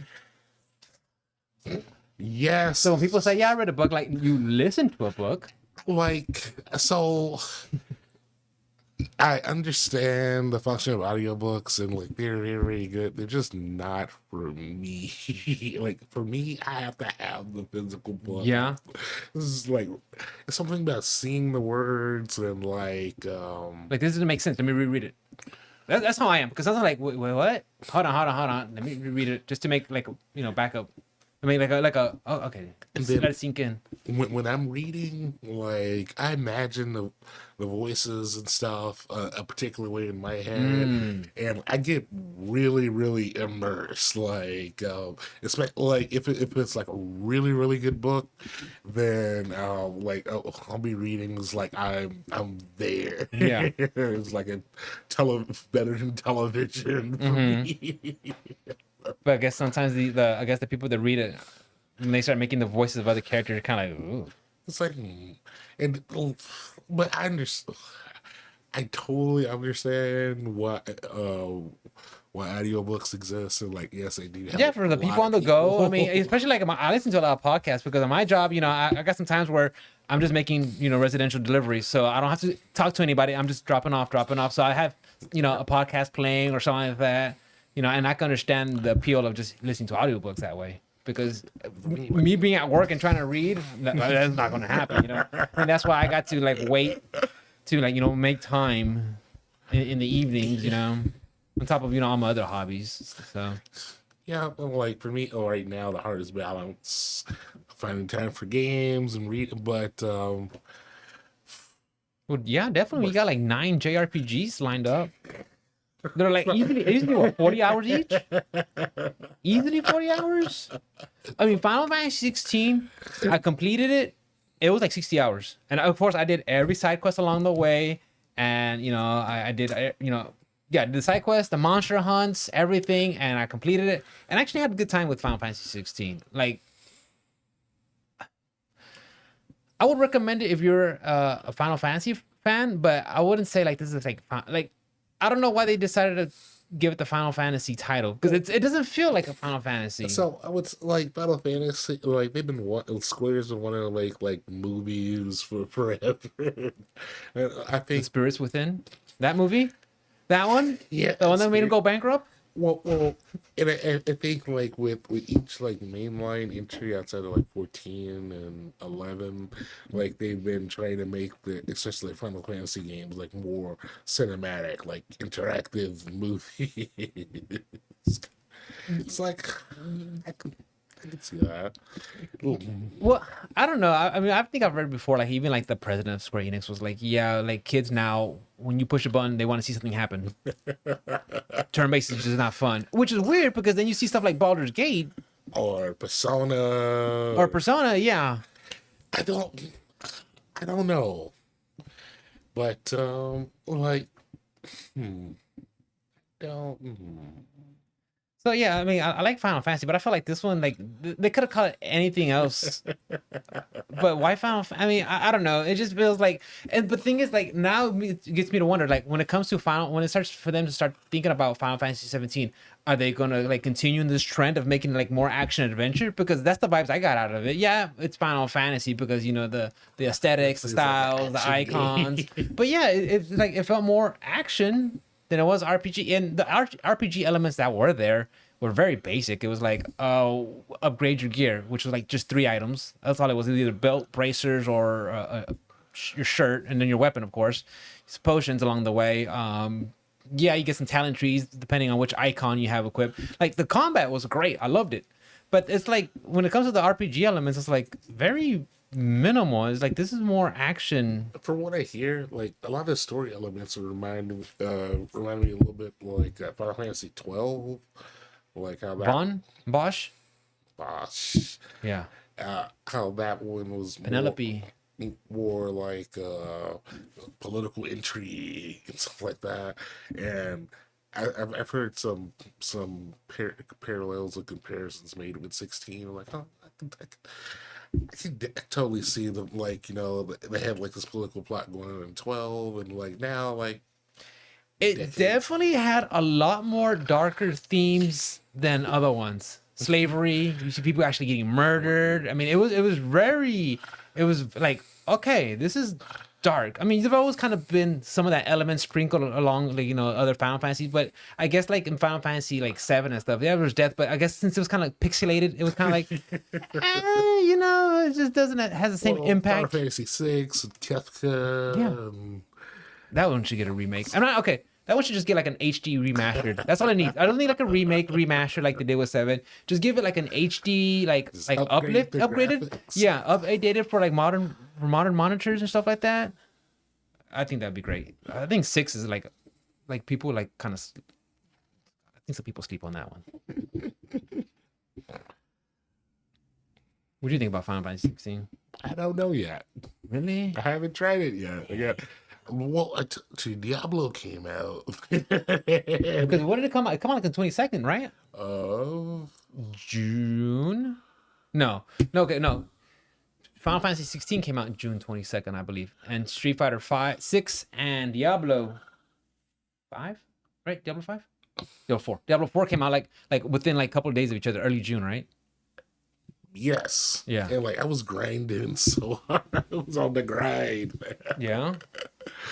But like it's there. It's sitting on my shelf. I'm going to get to it. It was 70 hours. And I think to get all the trophies, you have to play it twice, which I think I'll wait. I don't know. But Like, Yoshi P did say they're gonna have some paid DLC coming down, and they got some stuff coming along the way, which okay. Combat was fun though, but it was the same guy who did Devil May Cry stuff. So I was like, okay, I can see that. I can see that. oh man. What do you think about Street Fighter? Yeah. It's- Do I think? Well, so I have my critiques of it. I enjoy it, but I still have my critique. Like I don't hate it, but I don't love it. I guess because maybe I haven't found my character, but it's like I feel like the drive impacts when some people are. It's like I see the way some people play, and they're just spamming drive impact. I'm like, what are you doing? So so when I get to beat the shit out of them, I feel great, But then sometimes they get a lucky one, and then like game over. Okay. lots of damage. I don't. And then when you're in the corner, it becomes when you're in the corner, it doesn't become Street Fighter anymore. It becomes I hope I guess right. We got parry, block, neutral jump. I need to put more. I need to put more time into it. Like You're saying I like Carrie. She's really awesome. Yeah. They're like. So as far as matchups, I'll have hard times against like E Honda, but then like I'll like after playing a few, like I'll just go like on a streak where I'm playing Hondas, like I'm just totally destroying them, and Yeah. then a like random Lily shows up. I'm just headbutt, someone throw, like oh my god, like they'll be we're like I'm in there, like I make one mistake and then like I fall into like BS. Yeah, they got one perfect parry and then it's over. It's like, okay. You're playing tight this whole time. And they're like, great. I mean, it's a very volatile game. Oh, I don't know. Like I really like Cammy. I was annoyed with the World Tour mode because so I understand they not letting you have you can't assign two moves that have the same input, right? But so I just my character essentially had like all the Cammy's moves and like I took Manon's throw, like it's a little bit more powerful. But it won't let me have the hooligan with because it's saying that it has the same input as the spiral arrow. It doesn't. Like Cammy can have both of these moves. Why can't I have both of these? Yeah. And like that annoyed me somewhat. It's like it's whatever. Were you playing on controller or you're playing on your. So walk around on the controller and then do all the fights and stuff on stick. Really? Yeah. You have just two controllers laying there. Yeah, you can sign into like a guest account, and it'll let you just walk around with the controller. Really? Then when the fight happens, just go to your stick. Holy shit! I gotta do that because I've been putting everything on modern, playing on with a pad. Because trying to change the camera around while I'm playing, Yeah. trying to change the camera, I ain't doing that with it. No, but like yeah, it'll let you sign into like another controller and like you want to.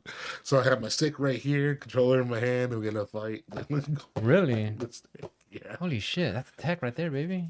I didn't know that. I mean, I wish like so the enemies you fight will cap out at like 50 or 60, and then I just wish like it were easier to get the max level before the end of the story because like there's some side missions where they have enemies that are super high level, you just have to grind.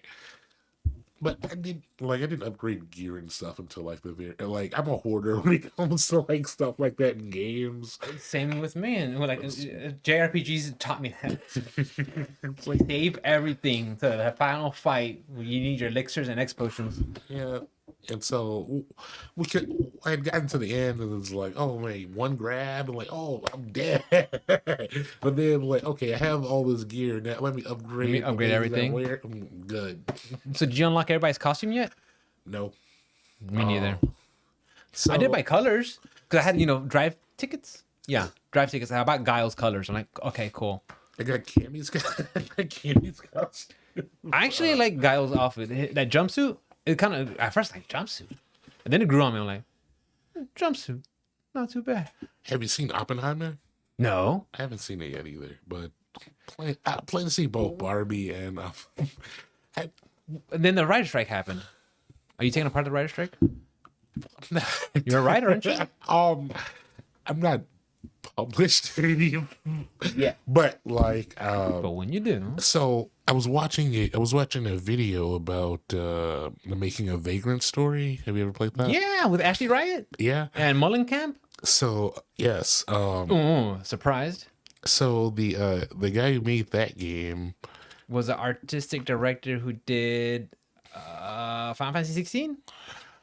I don't know, but the guy who made that game, he got his degree. Like his degree is like in foreign policy or something like that. Similar to it's something dealing with political science, Okay. right?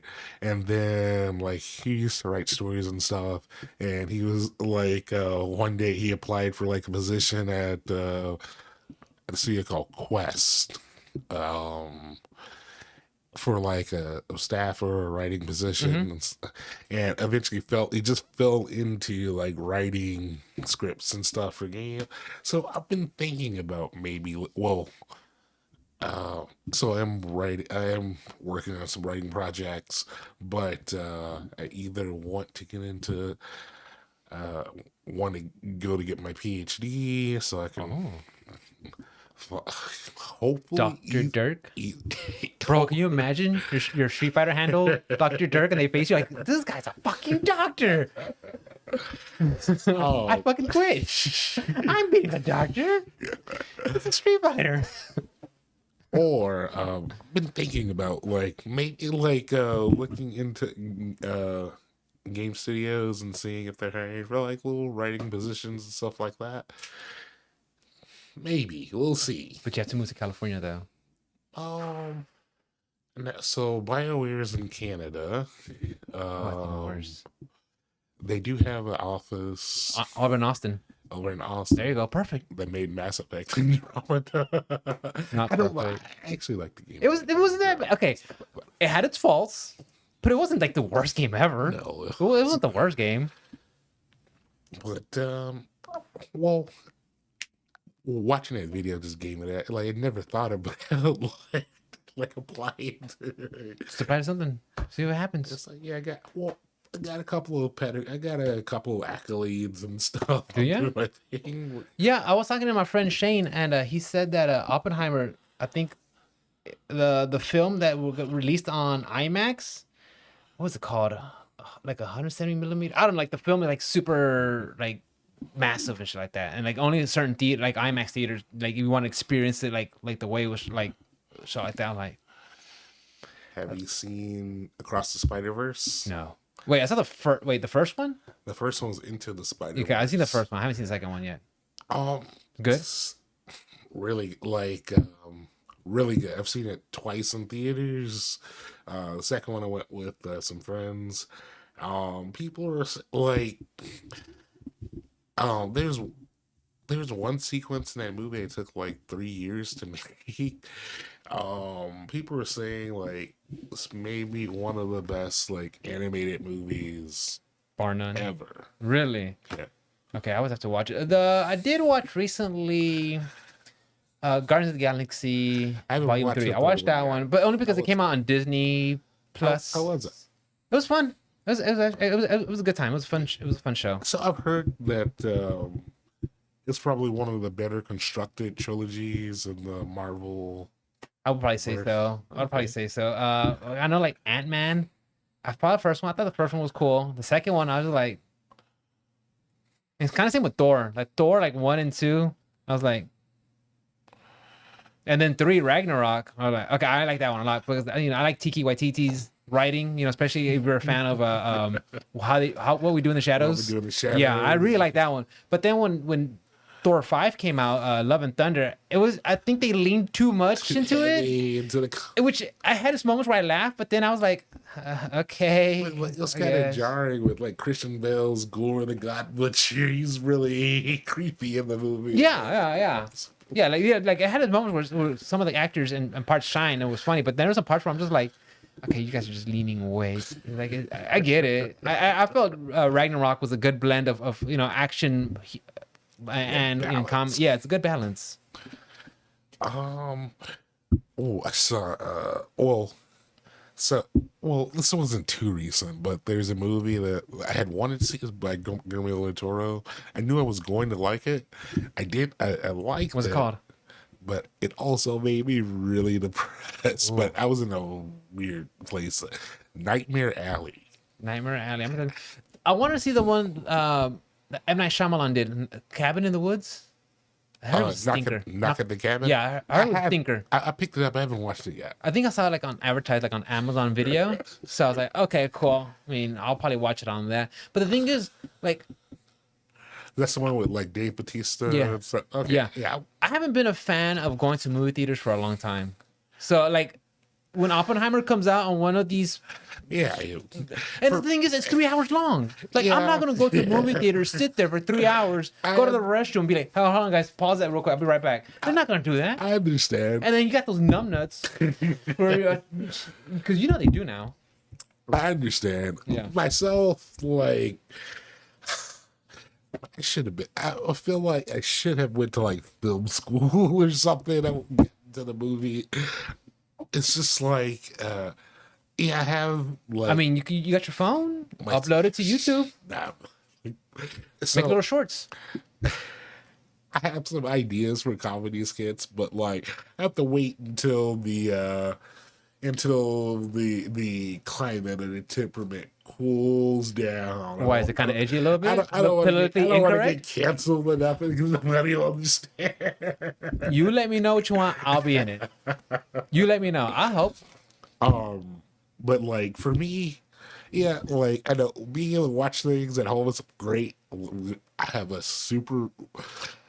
I definitely have more media than like most of the physical stores you can walk into, like DVDs and Blu-rays and stuff. Yeah, you've always been kind of a collector. But for me, like the theater, it's like a treat for myself and like seeing certain films on the big screen. And you're right. There is an experience you get when actually seeing in the big screen and the sounds and everything. I remember when I went to go see, what's the one for Ridley Scott Aliens? The newer ones, Prometheus. Yeah, Prometheus or Alien Covenant one.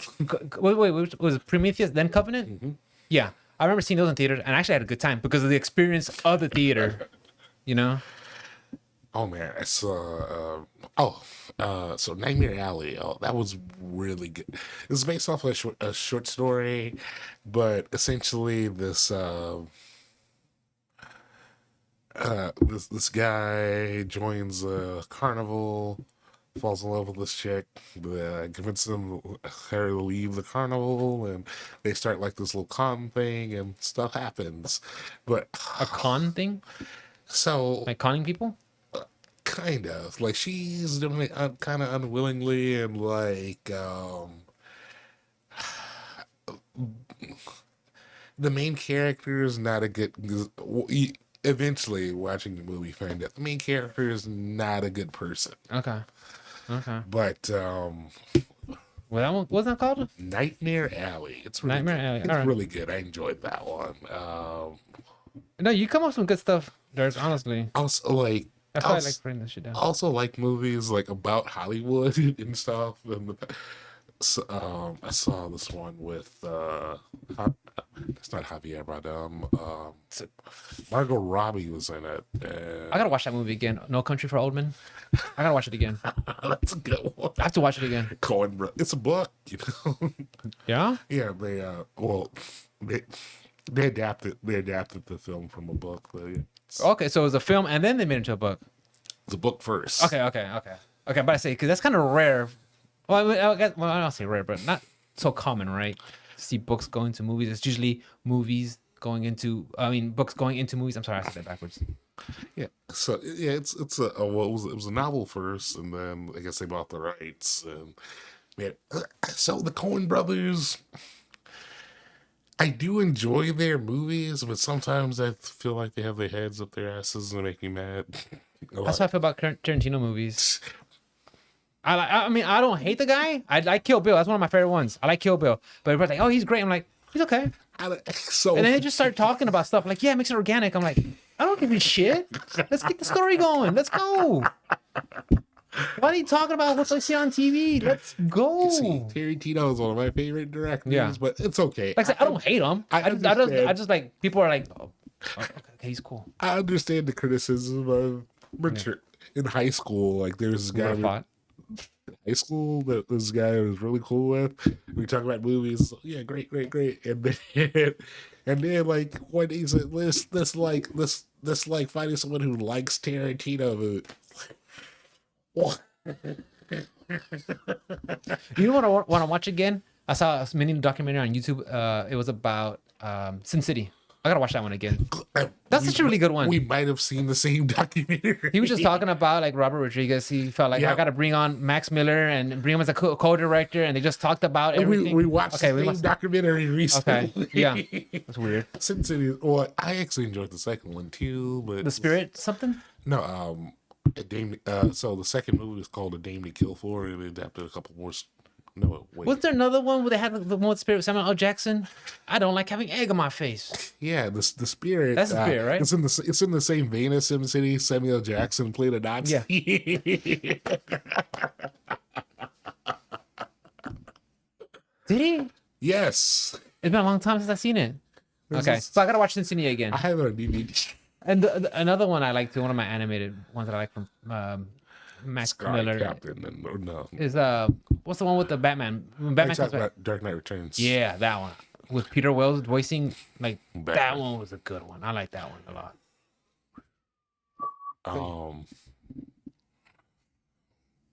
The Sin City. The Sin City comics, graphic novels are all really good too. And I never read them.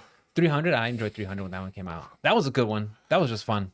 That one's just turn your brain off. Energy. Yeah, just turn your brain off and let's go fight. That's it. But there's so I like movies about Hollywood as well, and like old Hollywood versus new Hollywood. One I watched recently with my dad was Babylon. That one was I enjoyed that one. Which is that one?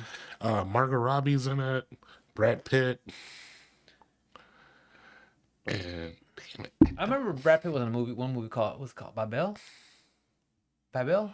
Babylon. Is that Babylon? I thought it was not that. It was the.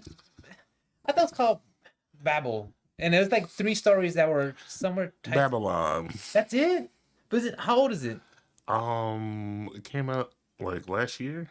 I'm thinking about something else. Then I'm thinking about. Or something else. are you talking about I have to look it up. so Coen Brothers? He was also in Why they up their own ass? Why do you feel like their heads are up their own ass? Have you seen A Serious Man? No. It's on Netflix. Serious man? A Serious Man. It's a Okay. Coen Brothers film. Like, I enjoyed the film, but it also made me very, very upset. But I guess Does it treat the audience stupid and have to like explain everything and tell you what's going no, on? Because that's how I feel like with some Disney shows. no, Oh, I get it. it's just like the plight that the main character goes through. Like, just bad stuff happens to him, and people are shitty. And then at the end of the so like, like just the situations in the movie made me upset. Like his wife is cheating on him, Oof. and she wants him to move out of the house, but the guy she's cheating on him with is like pretending like, oh, let's still be your friends and all this. He has a student that's trying to blackmail him into getting a good grade. That's just trying to like bribe him for a good grade. Uh-huh. Um, he possibly like there's like a cancer scare that like he's waiting on the results from a doctor to hear about. He meets with his three rabbis. None of them give him any good advice. Um, he's going through this issue with his brother, who I think is on the spectrum or something like that. It's like everything is going terrible for this guy. Is just trying to be a good dude. Everything is going terrible. Oh, Um, he's up for promotion he's a professor. He's up for like this big position at work. you make me anxious just hearing And about it. someone keeps sending like the board all these negative stuff Reviews about about him him. that's not true. But so the guy whose wife was having the affair with dies. He finds out that it was actually him that was writing negative reviews about him. Um, Everything appears to be going okay. Like he moves back in and stuff. Then at the end of the movie, at the end of the movie, he gets a call from his doctor telling him like, "You need to come in. We have a talk." And he was like, "Can you just tell me over the phone It's what terminal. is it?" He doesn't like, no, just come in at this time. And as he's going to the doctor's office, um, or a tornado is heading toward his son's school, and it ends. His son's school. Yeah. Like that movie, I Oh, was that'll just put me on so edge. bad. That will put me on throughout the edge. whole movie. That will put me on edge. I'm already. But it's kind of bookend by like at the beginning, like set like this old Jewish fable that kind of plays out. I'm like, oh, look. The analysis say, oh, it's like a retelling of the life of Job and all. It's like it just made me really, really bad. And then like some a lot of your stuff I like. No Country for Old Men, Big Lebowski, Fargo? Fargo. Have you seen the TV show? No. Good? You betcha. The first season of Fargo I'd recommend to anybody. Okay. It's like some of the best television ever. The second season's okay. The third season's weird, but It starts going a little bit off the rails. it's just weird. You ever watched the Hannibal, the series? Yeah, I get What do you it. think of it? Enjoyed it. Like, I heard some good things about it. oh, so me and my brother watched season one. It was pretty interesting. Yeah? I got the other two seasons at home. I haven't watched. Yeah. Hey, Dirk, you don't mind we take a little break? Use your restroom and get water? No All problem. right, we'll be right back, guys. No breaks. No break for the wicked. So, I think.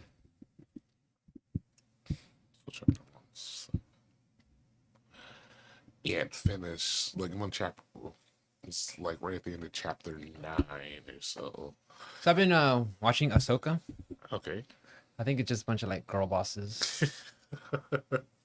Well, I have actually not seen any of the new AU stuff with AU? um I forget it's Alternate Universe or like Disney Universe, Star Wars. I haven't seen any of the extended universe Star Wars stuff. I don't But think you're missing out. I think they've been kind of. I think Disney's been kind of like. I don't like. I hate saying the word woke, but I feel it's like they're kind of like trying to be like culture. Well, I don't know what they are, but it's just like just give me a good story without trying to like bash things over my head and telling me, like well, what's right and wrong. I think a part of what's happened. Oh well, And same with getting games when they put politics in video games. I'm like, I just want to play a game. I don't care about the politics. Just play. Tell me a good story. Now, if it's like a game like Metal Gear Solid, which does kind of have heavy political ties, war's bad. But then you have Kojima having these insanely unbelievable characters that somehow kind of feel grounded at the same time. I'm like, okay, it's a war's bad, but let's see where all these characters go with it. I just feel now like games are just be like, we want diversity for diversity's sake. Like, give me good characters. for me, I feel like I, I think it's a part of becoming old. Like maybe there's like a new. How old are you, Dirk? I I'm 39. I know. I just turned 34. I Okay, believe. so yeah, we're up there. Older millennials. Yeah, 34. Yeah. So Think about like it. I think like as you get older, there's like there's like a part of like the nuance part in our brains or whatever. Either like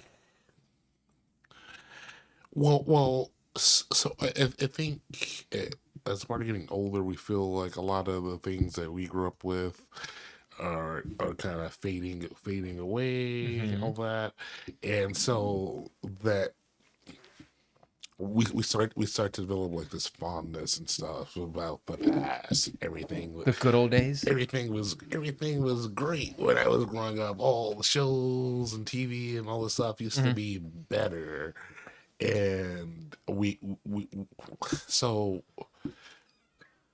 it's we kind of glorify like the things that we grew up with, and we see like all the new things coming out as like lesser imitations of what we used to think was like really good.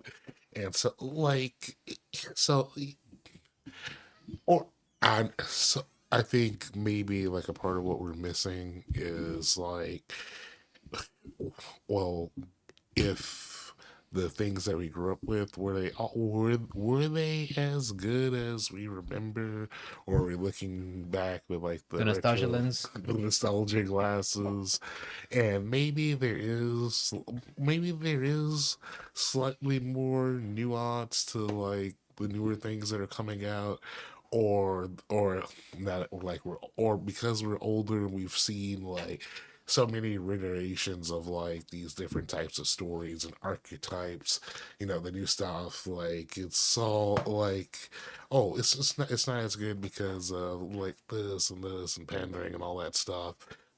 And maybe on some level, like it could possibly be at the same extent as it was like when we were younger, just that we just didn't see it that way then, and we may be incapable of seeing like the nuance or similarities because we have this golden image of what things were. Possible. I mean, I just know sometimes where, I mean, you're right. Maybe now we're older, we don't see it. And there's been some times where, I do go back and try to watch something that I enjoyed when I was younger. I'm like, oh, this is garbage. This did not age well. But I mean, it definitely feels like for me, as someone who like, video games is one of my hobbies. Where it feels like now we're kind of at an age where they kind of just repeat things. They're just sequels. Like, yeah, there's some original IPs here and there, but it just feels like a majority we're getting just more sequels, or they're just, how can we make this into another battle royale or battle pass and just keep extending this one thing? It's like, what happened to just making like awesome, cool stories? Yeah, well, like for me, like, well, definitely a victim. Like I was talking with some friends the other day, and I was like, man, I know I'm old because I feel like everything was just better when I was younger. Like everything else was like crap. I mean, don't get me wrong. Like, technology's probably gotten better. I mean, of course. Well, okay, technology's gotten better. I mean, we've got a lot better, cell phones, computers, vehicles. But it's also come to the point too where things are becoming like more proprietary. So instead of blinking back in the day, if you had a fridge that break down, you just go like, I need a motor for a GE fridge. Oh yeah. That'll work. Now it's like, no, you got to get this one for this specific model through this vendor, and it's X amount of dollars. You know what I'm talking about? I mean, that does suck. Even with the lens of video games, for me, like, I really enjoyed Resident Evil 7, and like I feel like it was like kind of going back to like horror and its roots and stuff. Yes. Resident Evil 8, like I'm playing through it now, and like The first time playing it? yes and no. So I started playing it when it released, and May of 2020. Has it been that long? Let me look it up. Resident Evil 8 release date. Resident Evil 8 release date. It was May 2021. So 2 years. I think possibly like one of the worst sections of the game was at the beginning, because there's this part where like you're locked in this area. The game doesn't really tell you what to do. Like the village? And and like this is waves of enemies are coming. Yeah. You have to run and hide and stuff. And depending on what I've done some research on how that section works. Depending on what you do, the section can be slightly shorter or like way longer. Really? And there's just like survive on their timers used to eat up like your resources and stuff. I'm like, this isn't like survival. It felt like it's presented in the same frame as Resident Evil 7, but like it was kind of going back to like the slocky action roots of like Resident Evil 6 or Resident Evil 5. And so I completed that part when it came out and got like to the next little mini section, and I just put the game down, and like I recently went back to it. Now I'm at the first. I'm fighting like Lady Dimitris, and like it's okay. Yeah. But, like. No, I agree. I did like 7, going back to its roots of being like in a mansion, very claustrophobic. You're stuck in hallways, very dark and grim and everything. I like that. 8, I did enjoy it, and I didn't mind that much that beginning part. Yeah, I felt like kind of frantic, make you kind of survive and kind of actiony. You're right. And the mansion, the castle, exploring that part, I really liked that a lot, and I felt like that was short-lived because then you start going to other areas. So I think 8 is okay, but I think 7 was in a better direction. Yeah, they were taking. And then I recently played Resident Evil 4 remake, and that's my first time playing it. Was the remake? I have the remake, and I had a blast with that one. I mean, I don't feel like I gotta like sort of. It's not horror. No, it's action, but it's fun. So I'm beating the original Resident Evil 4 like way back. 2005 on GameCube. PS2. Well, yes. Wait, we talk about GameCube. It was PS4, GameCube, right? and later came out on PS2, and and like I got the remake for that one. I'm gonna play through it, but so like what? well, we had mentioned Isekai earlier. Oh yeah, right? Isekai. We gotta go back to that. So, back like 20 years ago, like Isekai was now and I don't know if you ever seen Now and Then, Here and There. Mm-mm. Give me the TLDR. First episode was a trap. It's a trap. It's Like she has a dick or what? No, it's like so it's presented as like sort of like a happy little slice of life show. Okay. School age kid sees like this girl fall from the sky, and he goes and helps her. Then like they get taken away by like these soldiers to another reality, right? But like it's like okay, this is interesting, but like it's gonna be like fun adventure. Then like the other 12 episodes happen. I was like, no. Well, if that show were like to air today, there'd have to be so many like trigger warnings. Yeah. It's What's it called? Now and Then. Now and Then. Here and There. here and there. Okay. I'm gonna check that out. That's an anime? Yeah, it's from the 90s. Okay. So there's now and then here and there. And there was Dot Hack. And then to a lesser extent, you had like the Final Fantasy anime, which is not great. Which one anime? Unlimited. You don't remember that? Oh my That's how bad it is? Was it a spin-off of Final Fantasy VII? No, it's not like original property, but essentially like these kids get pulled. You ever play Final Fantasy Tactics Advance? No. That's the only Final Fantasy like I really never sat down with, which is a shame because like I kind of would play it again like if they ever re-released like port it over to the Switch, but they haven't. So Final Fantasy Unlimited.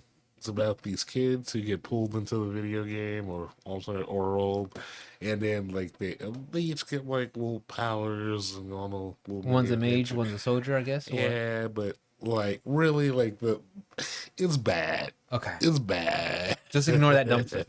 Ignore But it. then you had Dot Hack, and like Dot Hack is such a Sword Art Online before Sword Art Online existed, and I know there's some video games based off of that, right?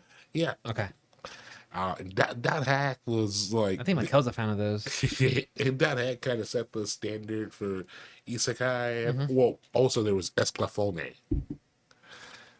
That does not sound familiar. The vision of Esclafone. That do not. That I want to say maybe I've heard of Esclafone, but I don't know. It's like so there was isekai. Wait, is it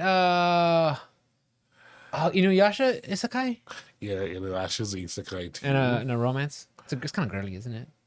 Um, Well, Mikel says it's girly, but it's one of her favorites. that's But it's one of her favorites, though. so like there was isekai then with like it was rampant. Oh yeah. I was like, oh my god, What was it the Overlord? Overlord. Shield Hero. What else? But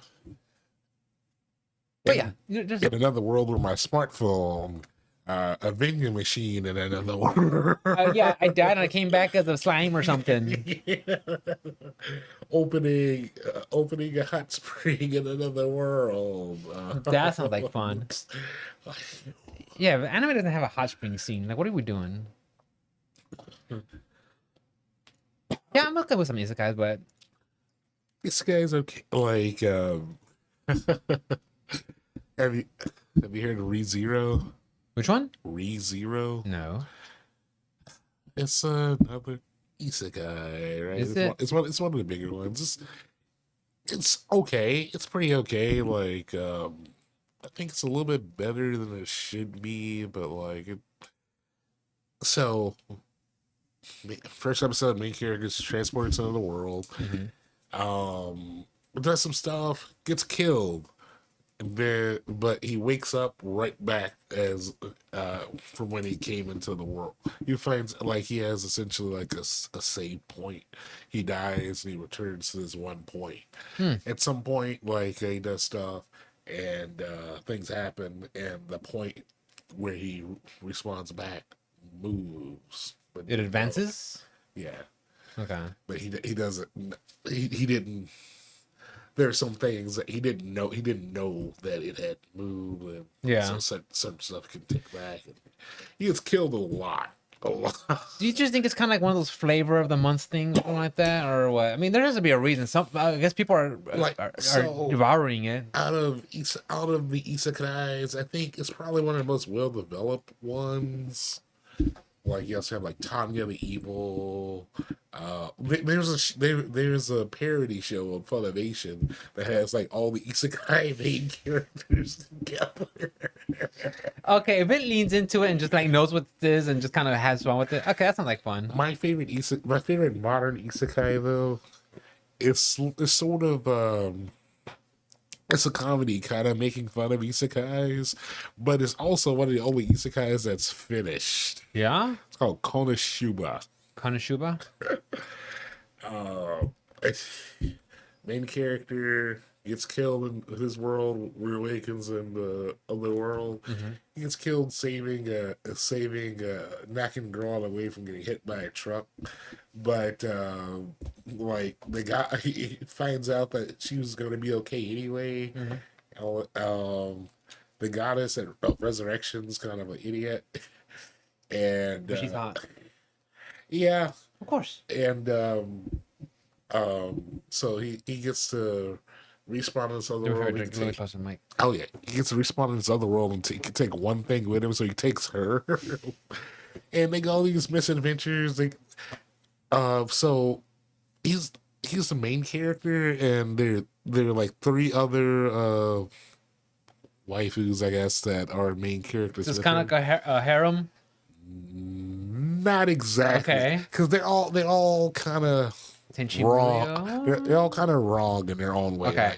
Like the goddess Aqua, she's an idiot. Then you have this one chick who's blonde. She's like a crusader, like fighting for justice and stuff. But she's a masochist. Okay. And then you have this short chick. She's a powerful mage, but she only knows what she would be a powerful mage, but she put all her spells into one thing. That's explosion. She knows one thing. Making things explode. And she can do it once a day. Okay. Okay. It's a bunch of misfits. Yeah. But like it ended.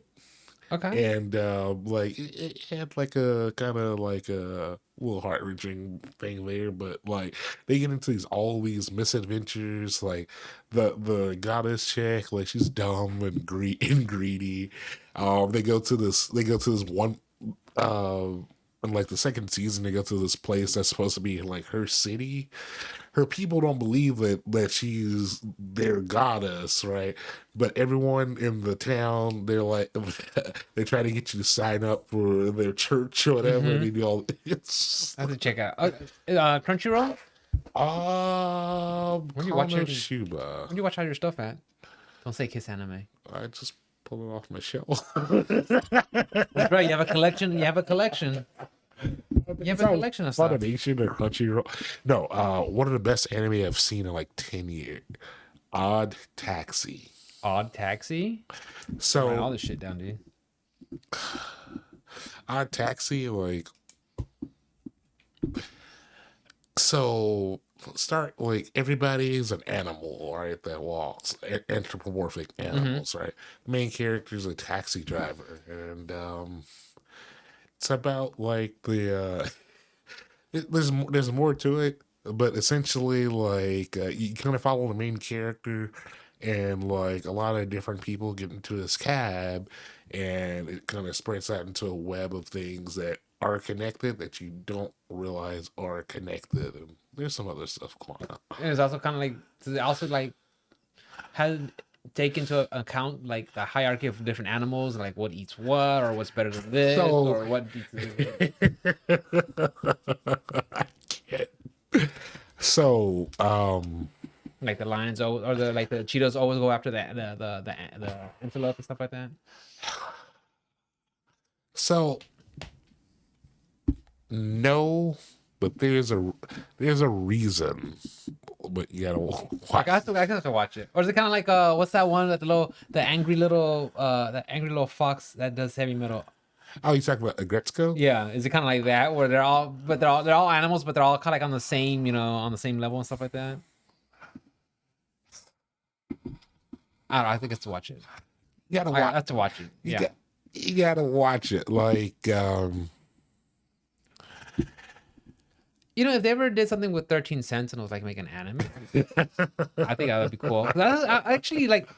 That's not my kind of games. I think I've told you this before, but that's not my kind of game. visual novels. Yeah, it's not my kind of game. But I actually had a really great time with that one. And I was like, if I could get more into that world, because then I actually had to like look up like the ending explained, because I was like, What happened? yeah, what exactly happened? And I like it a lot. I had a blast with that one. I would like, if they made like a series or a manga like that, I would definitely enjoy it. Like,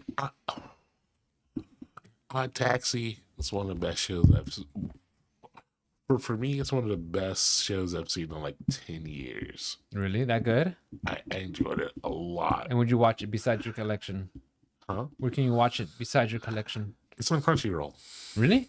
Yeah, Okay. and it's they have it dubbed on Perfect. Crunchyroll. Yeah. You know, they had something for Attack on Titan, like a special episode, but it was like an hour and a half, and that's it. People were like, "Oh, they're probably gonna have the last part of the final season." I was like, "Dude, why do they do this? Where they say like final season, and then they split it, and then they just make Part it, one, part just make two. it season 4 and then season 5, and that's it. Like, why do they feel like they have to split it? Like, okay, we get it.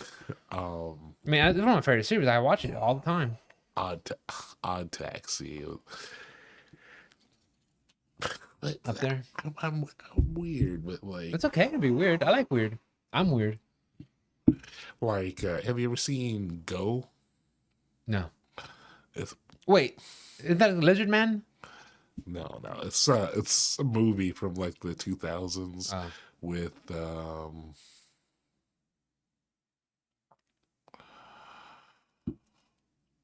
Fameki Jensen. I think Tay Diggs is in it. But it's about like this group of young people, and like it happens over the course of a night or 2 nights. And, they all get involved in their own things, but everything ends up like connected somehow. Okay. Yeah, I've seen some. Yeah, I know that about like the movie. Yeah, when things are kind of like Well, at the time, like the ad word at the time was like, "Oh, it's like the son of Pulp Fiction or whatever it is." I wouldn't go that far with Go, but like, but Pulp Fiction was like Pulp Fiction defined like a whole era of movies and stuff. yeah, it's up there. Tarantino's great. Conversation. Like I said, I don't hate the guy. He's just not for me. He's just not for me. Well, so never mind. What happened? No. So Odd Taxi, like at some point, the fact that they're animals is addressed. Yeah. But the way you go into the show is just like, well, you just know it's gonna be addressed at some point. Okay.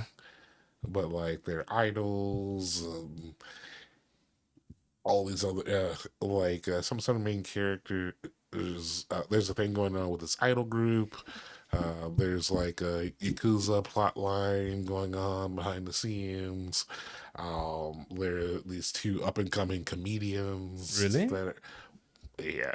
There's little threads, but everything gets connected together. There's this. Are the comedians hyenas? Huh? Are the comedians hyenas? No, I think one of them's like a giraffe. Okay. Well, I mean, I don't know if they like they like the whole kind of the whole kind of tropes and stuff like that.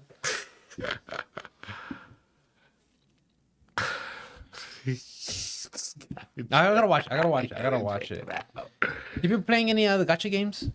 Gacha games? Are you a fan of gacha games? No. I don't know. Like, would you count Marvel Snap as a?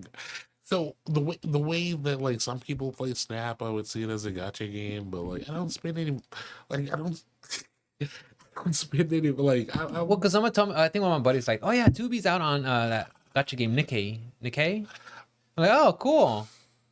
And I was like, what's this? I was like, oh, that's that stupid gacha game. No, I didn't watch it. I'm not really into gacha games. Me Like, either. I have enough real games to play. Yeah. I know my buddy, one of my buddies, like super into like Fate Grand Order. Was like, oh man, it's a gacha. I was like, good stuff. I'm like, nah, I'm good. Yeah. Yeah, when I started hearing about like pity pools, I'm like, what's a pity pool? Oh, you don't pull something about after you're 101 they give you something like, what? I don't have like the closest I've gotten. Look, I buy stupid shit, okay? But You can reroll one stat one stat on your gear in Diablo, Yeah. and so it costs money and resources. Which got a ton of not real money, but like Gold. gold Yeah. and like my character's max. I got like all the resources, all the money. So sometimes I'll re-roll a gear piece like one more time than like I probably should. And the price goes up each time, but like there's nothing that. I've never been a victim of like the slot Really? machine. Yeah, I remember when it was real brief, but I saw some stuff about changes they did to the update to season 1 or whatever for Diablo, and one of them having all these like affixes: damage to frost, damage to cold, damage to frozen, and we're like, someone's like, that doesn't make like you could condense that all into one, and they just having all these. These stats so you can roll. And someone was breaking it down. Yeah, they want you to keep re-rolling and just to keep you engaged with the game longer and longer. And just, I was like, oh my God, that's. Yeah. After Like, a while, it's like when they started like, treating these games like that, oh. like, yeah, like gotcha games have never really appealed to me. Like, I'll never forget. Was one like on the Xbox 360. My first encounter with a free to play game. It was some type of Dungeons and Dragons thing. It was Uh huh. like a action ARPG like Uh huh. Diablo or something. And so like they had like the first chapters like free or whatever. Like, okay, so I tried it. Or the game was labeled as free on the Xbox store. So I Yeah. was playing it, and then like I got past a certain section and I was like, well, where's the rest of the game? Well, you have to pay for the like, nah, I'm good. I'm I'm good. good. Yeah, that's not interested in that. Oh man. But so for you, like for anime,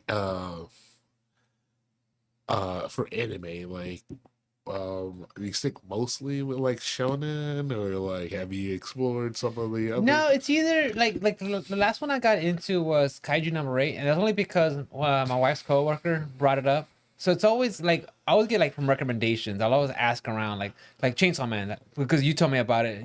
So that's how I usually get like interested because I know there's a whole bunch into there, and I'm kind of just kind of like a fair weather fan of anime. Like I enjoy it and I have a great time, but I'm not gonna go and find like these really obscure titles because I don't have time. I gotta find something that I could get into fast, in and out. Maybe I watch it while I'm exercising or watch it while I'm having dinner or something like that. But to go find it, it's hard for me. So that's why I just kind of like rely on recommendations. recommendations? Yeah. So that's why when you bring something up, I'm like, okay, I'll listen. But yeah, I've been having a blast with Kaiju number 8. Like, and actually like been reading the mangas too. So I'm excited for that one. For But me, like so it's oh mm. well outside of like in like real movies, Mm-hmm. my favorite genre would be like horror, right? Like even like the schlocky What about space operas? stuff. Space operas. What do you mean space? Like talking about like Dune and stuff. Well, it's just so horror gets a bad rap. Because there's so many this types of horror, right? Then you got the Well, trauma horror. You so got the here's the thing: like if a horror movie does really really well to get nominated like for Oscars, it's no longer a horror movie; it's a thriller.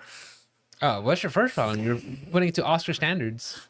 But well, I I don't follow like well. It's like my That's favorite not video true. I game not follow winning Game of the Year by the Game Awards. I don't give a shit. whatever. But like horror movies get a bad rap, but oof. I would argue like so I have a list of like my favorite directors and stuff Hmm. like that.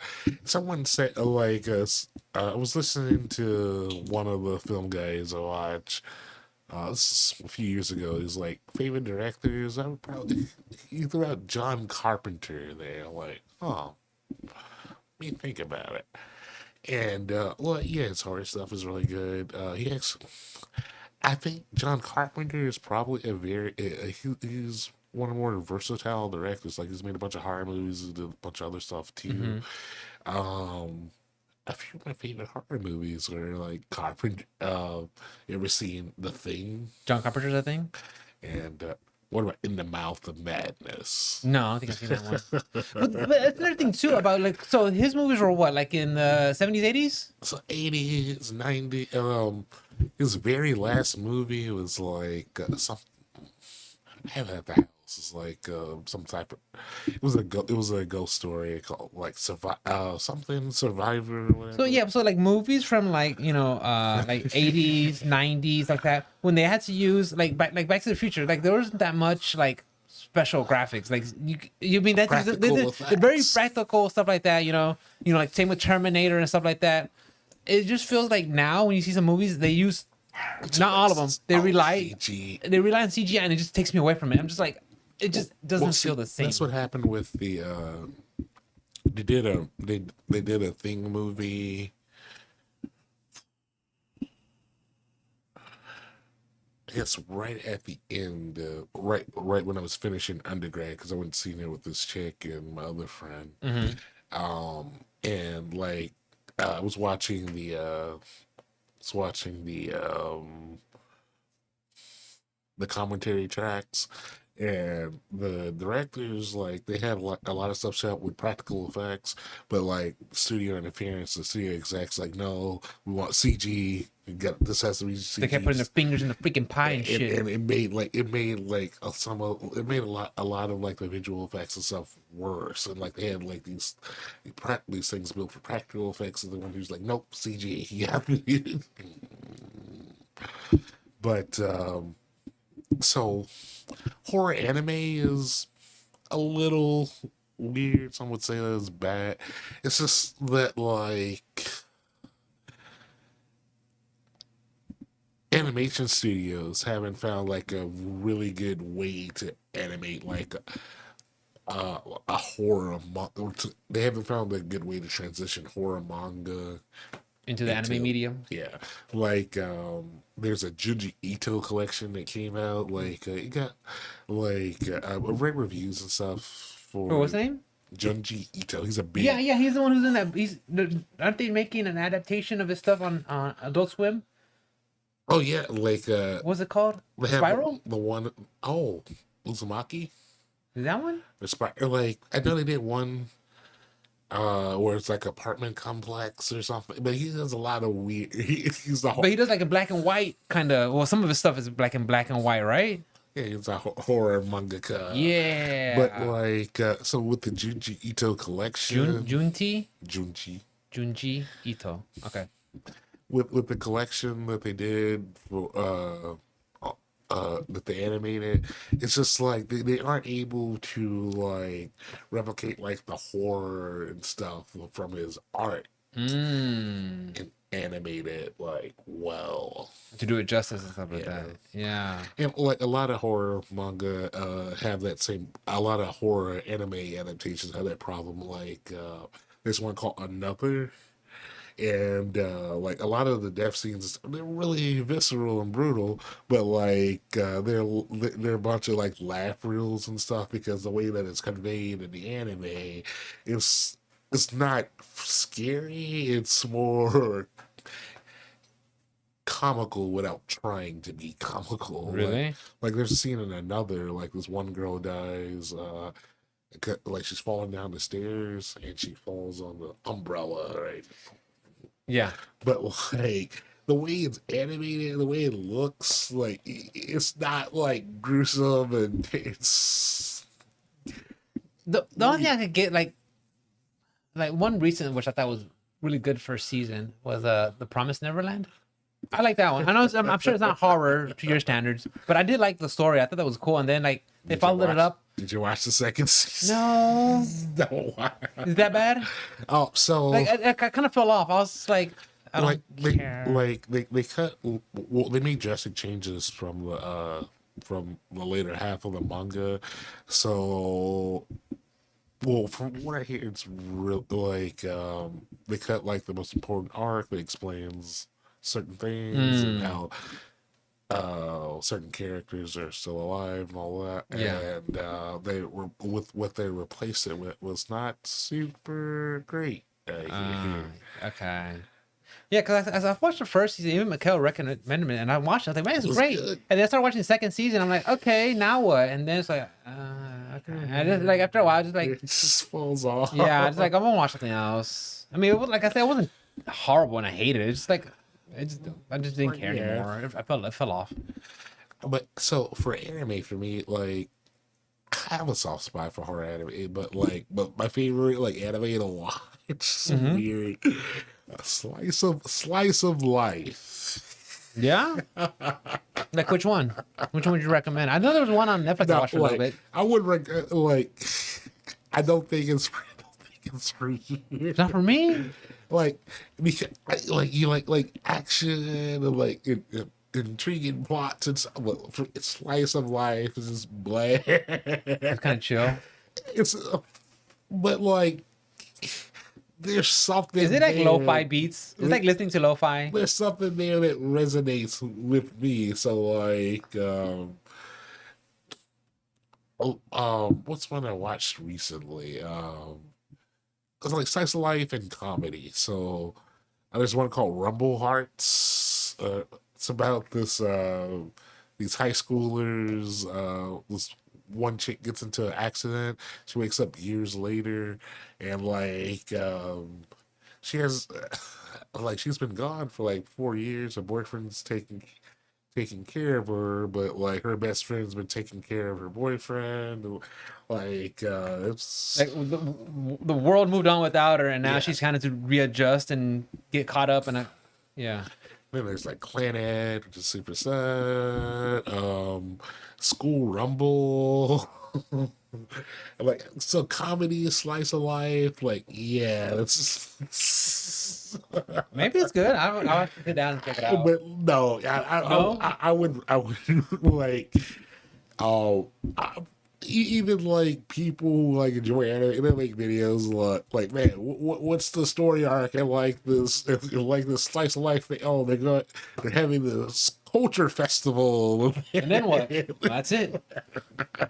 That's it. Okay. but like that's my secret soft spot in anime, like Hey, slice. look, I like High School of the Dead. So I mean, I like a little borderline etchy. Not even etchy. Just like it's plain. no etchy at all? Just, Oh, then what the fuck we doing? but that's my. Maybe I have to check it out. Maybe just maybe hell, maybe I'll like it. I don't know. No, We'll see. We'll see. You gotta be bored out of your mind. Maybe it's one of those things you can just like play while you're kind of doing stuff around the house or something. I don't know. I gotta give it a shot. But like it's so the weirdest thing. Like man, I'm telling you, sometimes that's why you find some things you don't know you like and you give it a shot. Like I said, like the 13 Sentinels, that's not my app up my alley. I give it a shot. Like wow, this is actually good. like there's a genre of games that they call dad games or like power wash simulators. I've seen that. That one's got a big big surrounding, like big buzz going behind it. Sorry. Like I can see like Overcooked being similar to that. Like this is one of those games I'm at peace with. Like our friend, like she really likes like Overcooked, and no one else will play with her because like you have to like move cohesively together. Like It's kind of like Mario Party esque, right? Like a little mini game, kind of. You know, Well, so run the kitchen, cook it, have someone running it out, chop up the vegetables. Yeah. and then like so when all the orders pile up, like everyone else like they're like, no, you're too intense, you get fricked.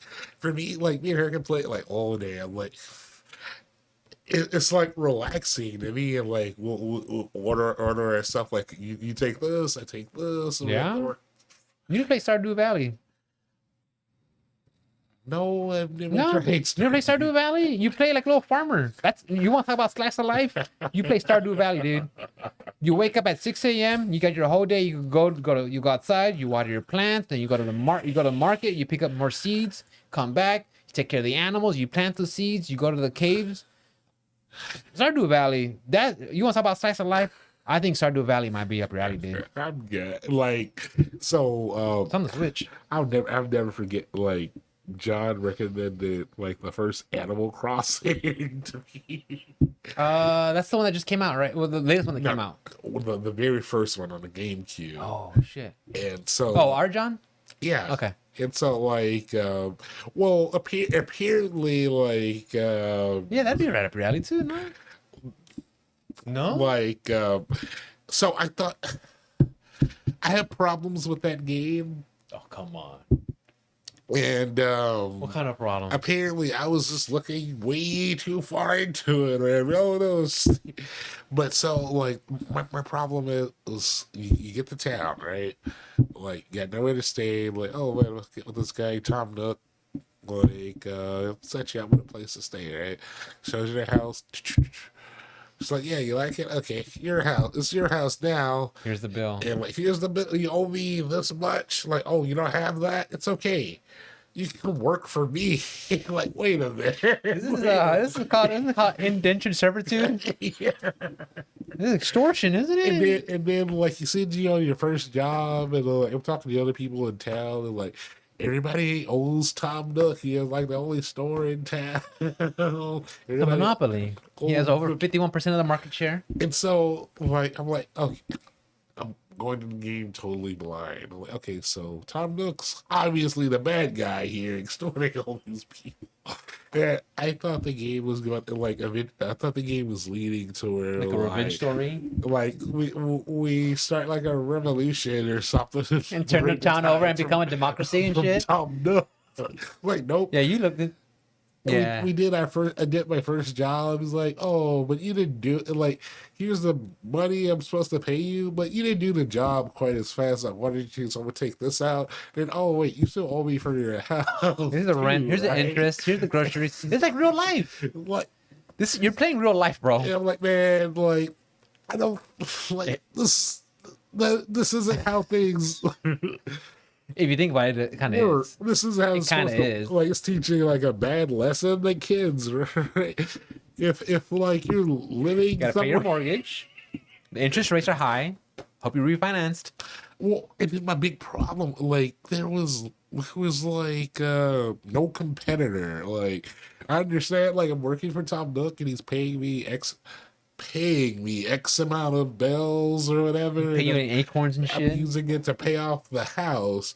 But like, there's no competitor I can go to that can pay me more money than Tom Nook is paying me. It's a monopoly. Once you pay off your house, like, he offers like upgrades that you can't refuse. Like, you just get in debt tax again. them. You're in debt, and the interest rate goes up. It's not enough. So for me, that was always like a serious man, and that game was making me mad. Yeah, you are kind of a one of a kind, Dirk, because you also like fighting games. You figured, yeah, that would be right up your alley, and fighting games would be like, He's awesome, like, what do you like about fighting games? so Because that's how we met via fighting games. well, yeah. I saw a quote on Reddit. I'm sorry, but I saw a quote on Reddit. It's like, it's easier to make a friend from fighting games than to make. Wait, no. It's easier to make a friend that you play fighting games with than to make a friend play fighting games. I'm like, that's true. Because some of my friends, they are like, let's play Street Fighter. Nah. Like, they have modern controls. Nah. Okay. Yeah, so for me, oh man, so Washington in the arcade, like, when I was a kid, like, my two older cousins lived with us, and like, I'll like playing the games, thought the characters looked cool, and didn't quite understand how to do the special moves. They really told Which is me. your first fighting game? Mortal Kombat. No, Street Fighter 2. Yeah. Because, like, Street Fighter 2 Turbo? No, Street Fighter 2 regular. just regular Street Yeah, Fighter. Street Fighter 2 regular, yeah. Champion.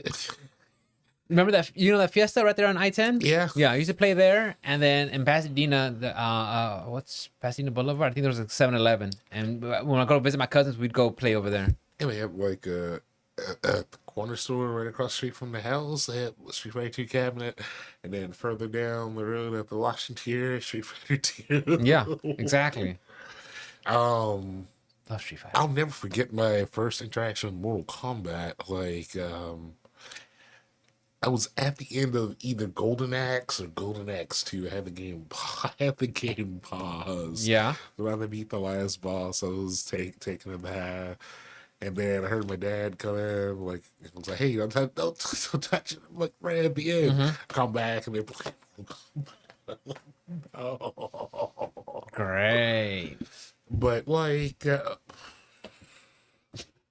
even had the stupid.